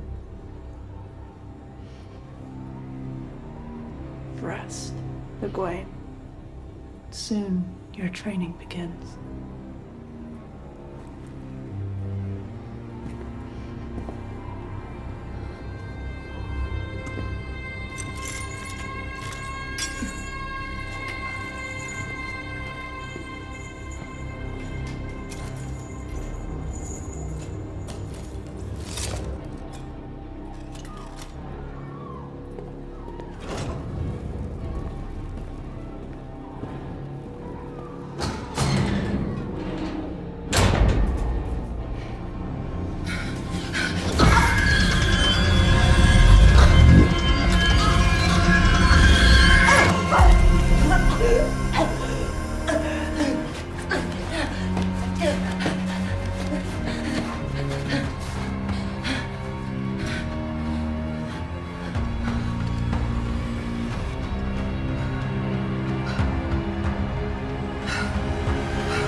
So how many did either of you were you like viscerally upset when you watched this the first time? Oh, devastated. It was devastating, right? Oh, so much. I remember just looking around like, did they just do that on TV? Like that was wild. Vance, what do you think about this adaptation of Egwene's time as I think Damani? it gives it the proper weight. Something not that I necessarily think Jordan failed at it in the books per se, but I think he left wiggle room in there for how folks can read into it. And I think there's a certain subset of fandoms who read into it as it's not that bad. As we've seen this in forums and discussions over the years, right? Where like they think it's not as bad as it is. And I'm glad the show took the hardline stance of it's pretty terrible and awful and extremely inhumane. So yeah, it's bad, and I did not like it. I mean, I thought it was superbly shot, acted, edited, everything, all of that, technically great. The content was, I'm like, I don't really want to watch this ever again. So, yeah, and Bree, did you feel like Rena's the way she approached Egwene was do you think it was creepy? Do you think it was scary? Do you think she was like too nice? What did you think of the way that Rena approached Egwene and treated that, or the actress played that role? Awards for everybody. Awards for everybody. Like this is, I loved this take on Rena. This was because the actor, he did this like amazing thing where everything was this sort of hopeful, Rena thinks, oh, I'm going to reinvent this awful system and I'm going to be the nice person. Mm-hmm. And Right. we just watch her like pretend that this is not an abomination through this entire episode. And like, every time she reaches out, but then the truth comes out when Egwene rejects these like pitiful attempts to pretend that this is okay. And then the rage comes and she kicks her and abuses her, and it's just I thought it was flawless. I thought the decision to focus on that one story about the pitcher was brilliant, because we could have shown endless oh, she's torturing her. But they went right to the thing that was most horrifying about the Adam. It literally controls how you're allowed to think inside your own head, which is nightmare fuel. So awards for everybody, and also nightmares for us. Yes. It was so brutal. Nightmare fuel for sure. If I recall correctly, in the books, the picture scene is like a paragraph. Yeah, it's not that long. It's not. Egwene relates it to Nynaeve, I think, or to Min. No, she tells Min. Yeah, so we like, get it's after the fact. Even it's not even Egwene's firsthand. Like it's happening now. It's after it, months after it had happened. We recall. Yeah, this lasted so long in the books, and I think people don't remember like the trauma that Egwene was put through. And I really hope the show is gonna carry this forward, because this was a lot of ouch. Well, yeah, Egwene's trauma is all off like 90% of it's off screen in book 2, because we do flicker instead, which, you know, I don't know. I'm glad we got this. Yeah, I think so too. It's horrifying to watch, but it's glad to get it. It sets up Egwene's storyline for the rest of the show. Absolutely. I've told people in the past, I think we talked about this on the Dusty Wheel about season 1 when we were doing season 1. And to me, one of the things that they had to get right in order for Egwene's character arc to make sense through the rest of the series is they have to get her as a as a Damane, like, and how horribly traumatic it was. And it's not in this episode that it happens, but in the finale of season 2, when she finally is victorious over Rena, like, that is a moment in the story where she's like, I will never be somebody's pet again. And before this moment, before this episode, she was the teacher's pet, you know, not like a literal pet, but she did whatever Nynaeve wanted. She looked up to Nynaeve, she sucked up to Nynaeve. And when Moraine came around, she sucked up to Moraine, and she's like, I'm gonna do whatever you want because I want to impress you. And now, never again. And so I thought it was really critical that they get this right, and I think they nailed it, especially in this cold open. Oh yeah, this cold open set the tone for the torture and the horribleness that she goes through for the next couple of episodes. I think they really, really nailed it.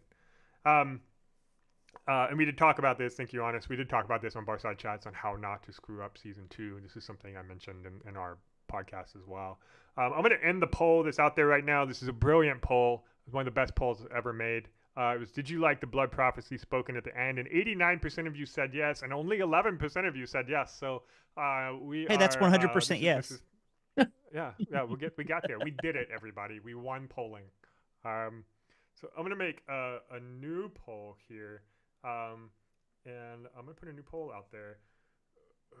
Who deserves the Emmy Award for this scene? I'm going to make this a really controversial one. So we got Egwene, we got Rena,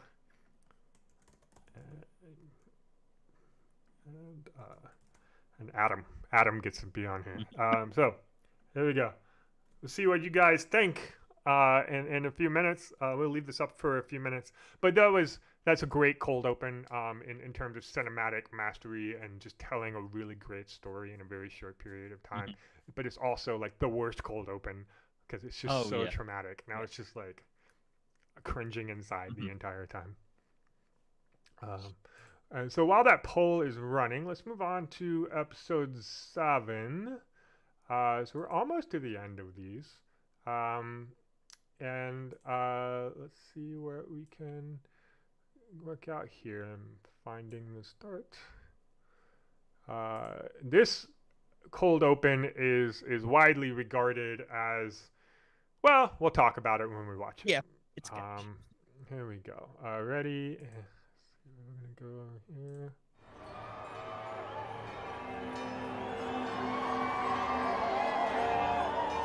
Do you really think they'll like me? I'm more worried about you liking them. Really? My father's brilliant and kind, but he's absent-minded and he's a bit vague. And my sister, too. She can be really... We don't have to go to Currying if you don't want to. It's just that I haven't seen them since before the war, and now it's over. It's not that. It's not that. What is it then? It's just... With the war, it's been so hard to think about any future beyond these walls, and when I think about us, where we'll end up, it's not in this tower, with these gowns and the ring. Oh, where is it then? It's in a bamboo hut on the river, like my father and I had. And I'll be your fishwife. You make a bloody awful fishwife. Have you ever cast a net, Lady Damodred? I might have. But we're not going to be here forever. We're going to serve out our time and then advise the daughter of Erebandor or the king of Altara, and then we'll retire. Do you mean that? Yes. But you'll be my fishwife.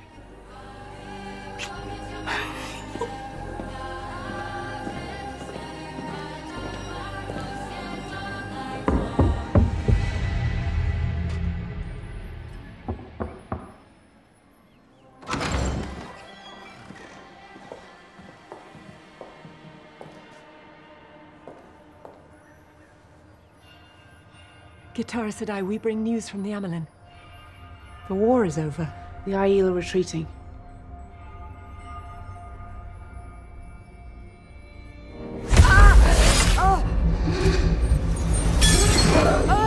What is it? What's happening? Are you seeing something? The dragon. The dragon is born again. I feel it. A foretelling? It's happening now. The baby lies in the snow and cries like the thunder. It burns like the sun. Tell no one, my sisters. You must find the dragon reborn and prepare the world to follow. Guitar.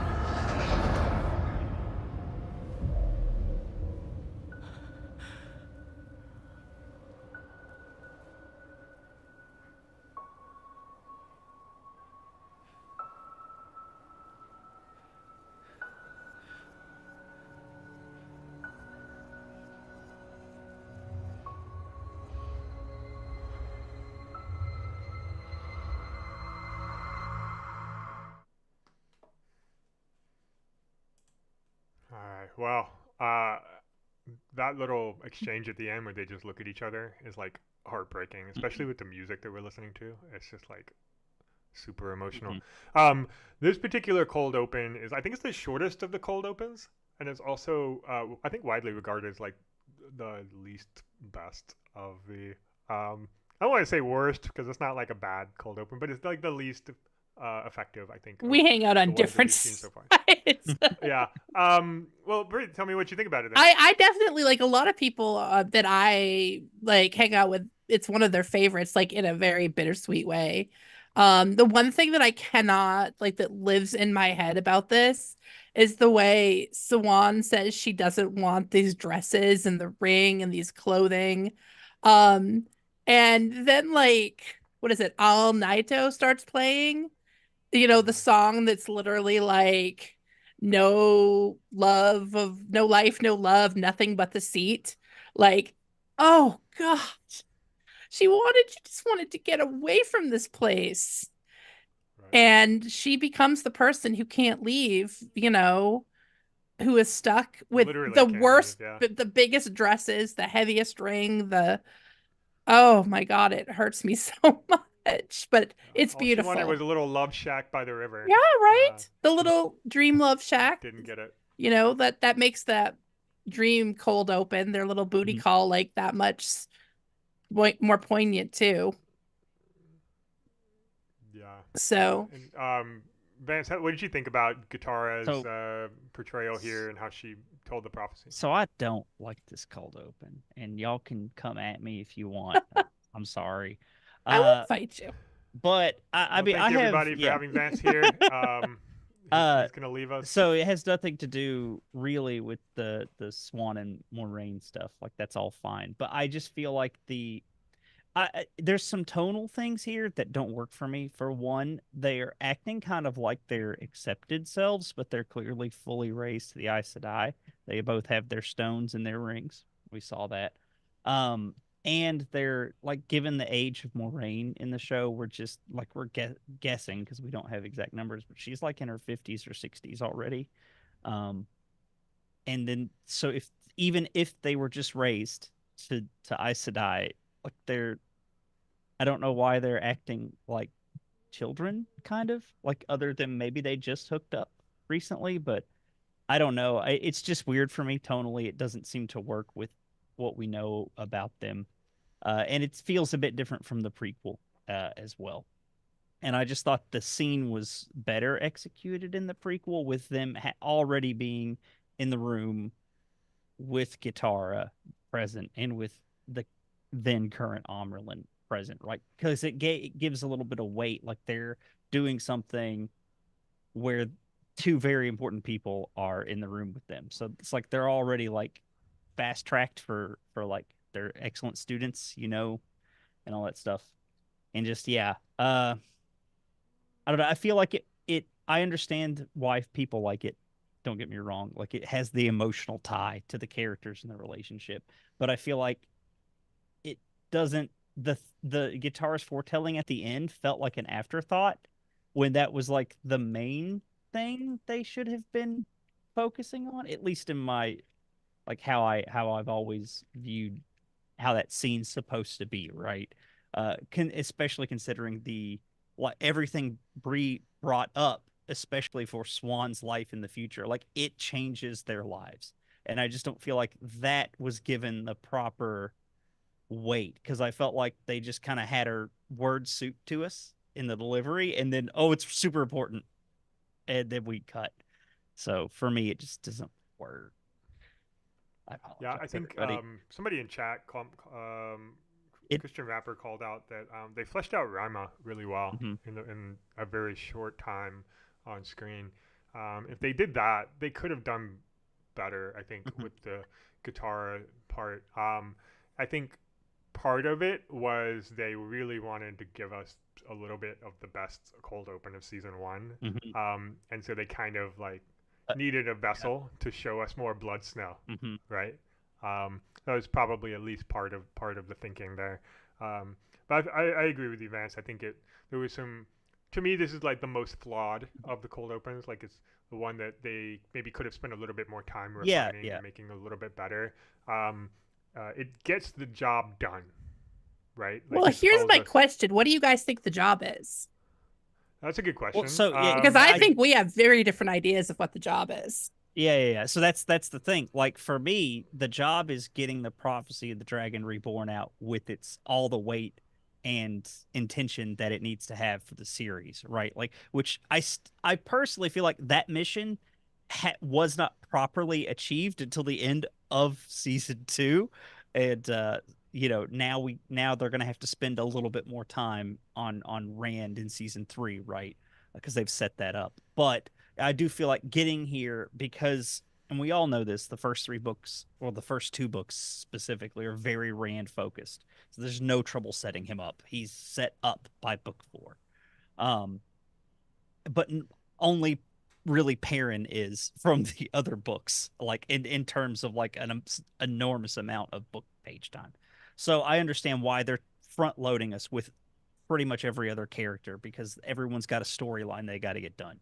I just felt like that this did not, for me, accomplish what I needed it to. Now, granted, I'm a reader and I have preconceived notions I want to see. So this is all coming. I can't erase the books from my head. It's not a thing I can do. I've been reading. None of us can. Too long. Been reading them for too long. No. So, but yeah, like that's how I feel. Now, if you're coming at it from the perspective of they need to establish Moraine and Swan's relationship further for something that's going to happen at the end, then yes, in terms of that for the episode, it accomplishes what it needs to do. I actually think that part of it is that they're answering the question that was asked. I don't remember which episode it was in, when Alana told Lan, I wish you'd known her before. And Mm. like the thing is, they have been dropping hints through the entire show that at some point Moraine figured this out 20 years ago. But we don't, so we know that there's a prophecy. We know vaguely what it says, what it does. We've got a lot of information about it already. I mean, we just don't know that we don't have the words of Katara's slam poetry yet. Like, and you know, I agree. If I had to say this one thing, I think that she could have gone a little harder with, you know, I think that lies in the snow and cries like thunder is a melodramatic phrase that could be said more melodramatically. But I do think that like we know more about the prophecy than you might think. And so we didn't really need a lot of that. We just needed to figure out how they knew. And now we know. Right. To me, the job was A, convey that there was a prophecy and that this is how they started on this path. 2 was to show how, like you just said, like Moraine's life changed and Swan's life changed. We're not as invested in Swan at this point in the story as we are in Moraine. So, but it's really just like she was happy. She wanted to meet her sister. She actually had a relationship with her sister. You know, there's all this backstory about that they're just dropping hints there. And we know from watching the rest of the season that Moraine and her sister haven't talked in 20 years. So there's obviously a moment where that whole thing changed. And then I think also the contrast of the beginning of this episode being how in love they are, and then the betrayal at the end of the episode is really powerful.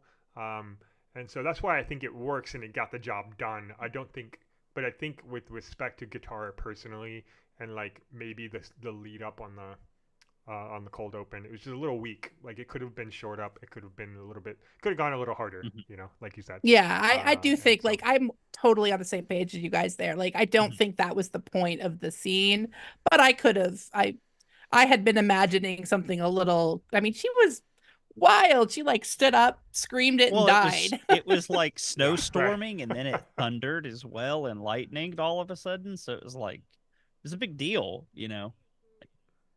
I don't know. Just when I read it in the book, it left such a impression. RJ's writing is fairly cinematic at times, so I designed the scene I would imagine in my mind, right? The chat seems to think that generally speaking, we're on the right track, and that Katara should have been the focus. Maybe they should have gone a little harder. That maybe the acting was just off on that particular character. I think it's too short. I think they could have increased the length of the cold open and accomplished both tasks. Yeah, I think I agree with that. Like they could have done both, but they, for whatever reason, kept it. You know, it's arbitrary, right? Like they control how long this is, so they arbitrarily kept it short. I do think Lanfear had to blow stuff up, man. I know. So they started shooting that segment, and they were like, "No, hold on. Were you going to steal some of that? We're going to keep going. Another building explosion now. Go." So yeah, I mean, yep. It's always straight. Yep. Cool. So we're gonna move on to the last episode, but before we do that, I do want to call out. We do have a poll out there right now that 57 of you have voted. There are 88 people watching, so there's 30-ish people that could chime in and give your vote. Who deserves an Emmy for the cold open in episode 6 with Egwene and Rena? And make sure you put in your vote, because after we watch this next scene, we're going to end it and do our final poll of the night. Also, we're going to open a new raffle momentarily, and for another giveaway, the last giveaway of the night is going to start in a minute.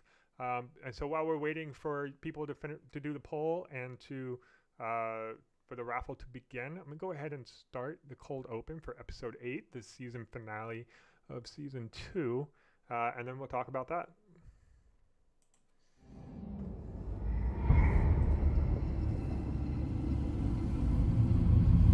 Nobelo sovia vaknaninte. Hasavit inde. Sukyat lal sana santa saliet. Al no minyad. Mogedien Ishamael. Zafidshen chaidaran. Kalal irotianelus. Washirva fulit. Yogen al makitaya yes desta. Sana sane no yugende. Yes. Ataan farva kwebianayen. Senayen irva vido mer. Mor, sommarata nila. Yugimno. Irva da jen ni et alstar monsora. No, pero sovia. Vakna hinde. No inda sa jugim. Sa tanila bigan. No inde latip suga hautab. Ik heb je vreed gezet. Hij is meer saitin muslite jugen. Inda. Inda luz. Dove vor?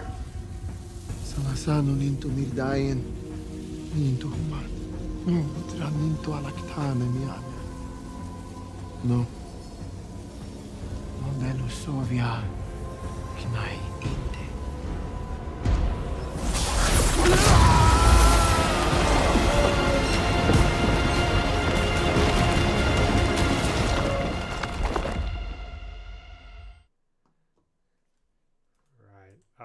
I take it back. That one might actually be the shortest of the cold opens. But let's take your hot take here, Vance. What do you think about this particular one? Well, so I will say that in both of the season 1 and season 2 cold opens, I love the commitment to the old tongue. It's I like that we're getting these little vignettes of it throughout the show. It's very nice, and they've done a good job making it feel like a language. Because it doesn't quite feel that way in the books, because it's just there's only like 900 words, I think 800, 900, something like that, so it's not fully functional.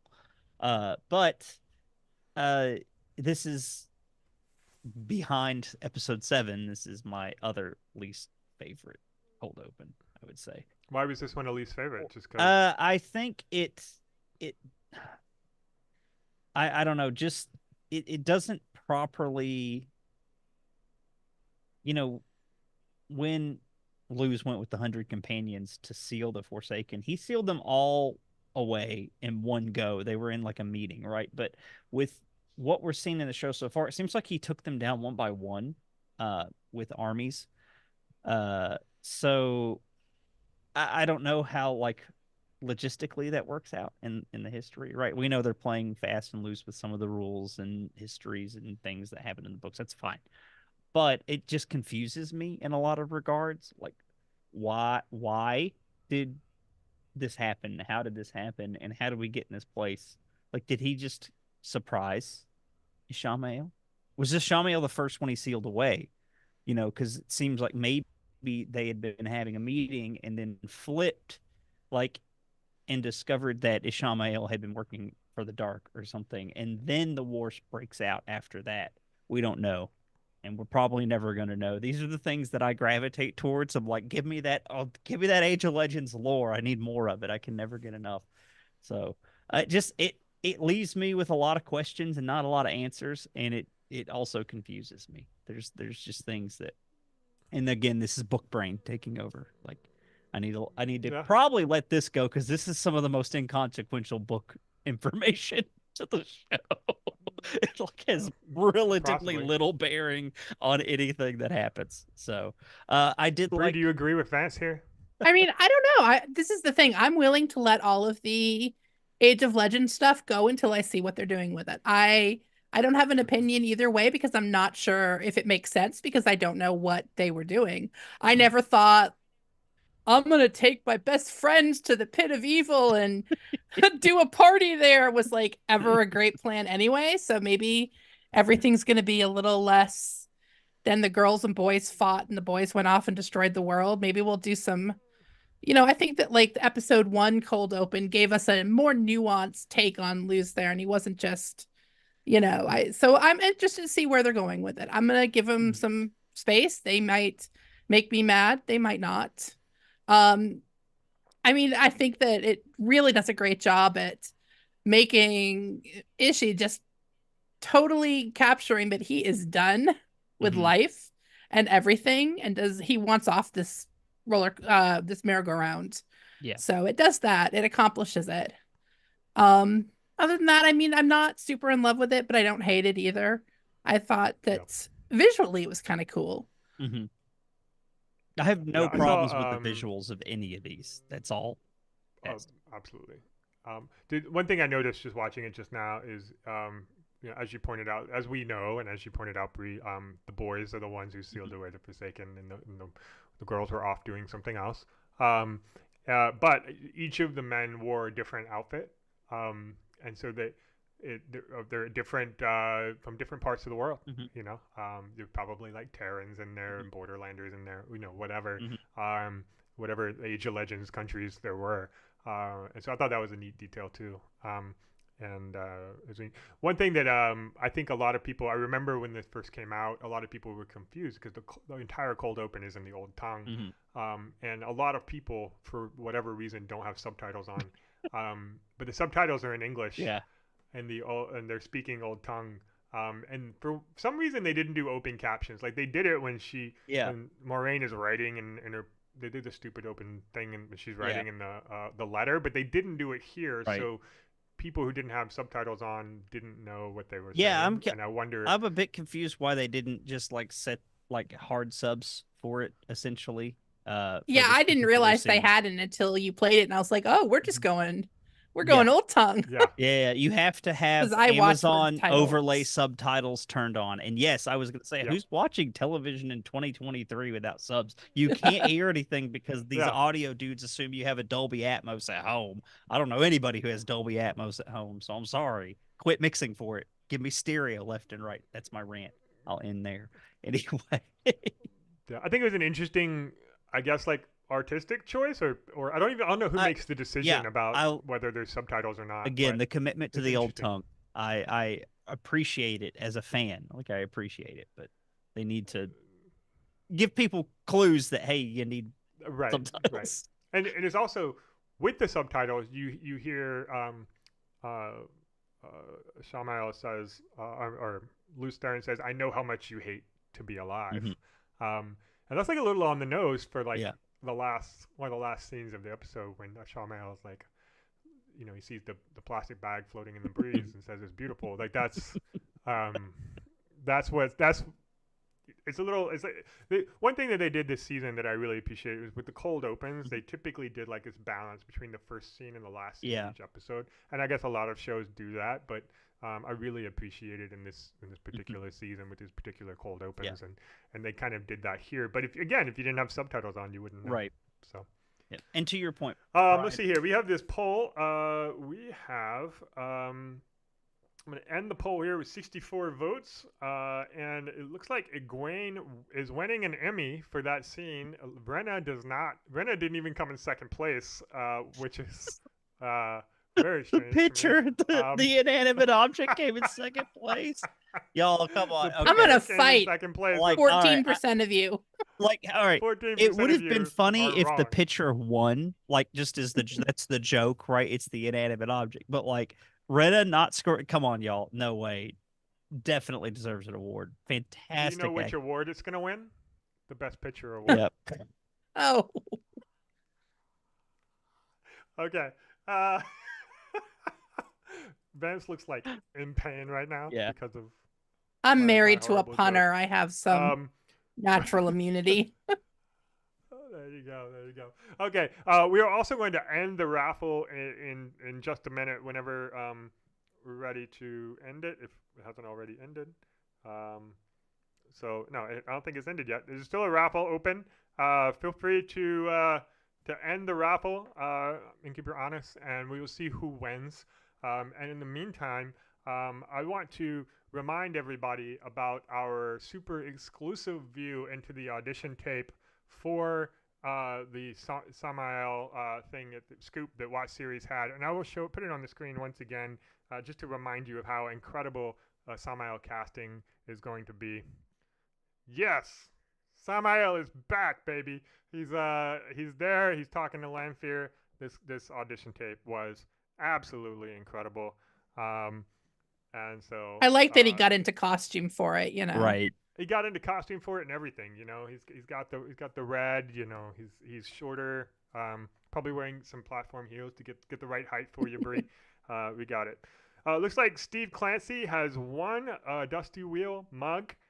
Steve, please reach out to Steven, reach out to me or to Innkeeper Honest and on Discord or on Twitter, and we will make sure that you get your swag. So, Bree, Vance, we have made it through all 8 cold opens tonight. A little over 2 hours. I really appreciate your time and coming and joining me tonight. I had a blast, and I hope you did too. Bree, thank you so much for coming. I really appreciate it. I love it. Anytime. And please remind everybody the name of your book and where they can get it. It is Consort of Fire by Kit Rocha, which I am chatting as because I forgot to change my YouTube login. And you can find it on Amazon.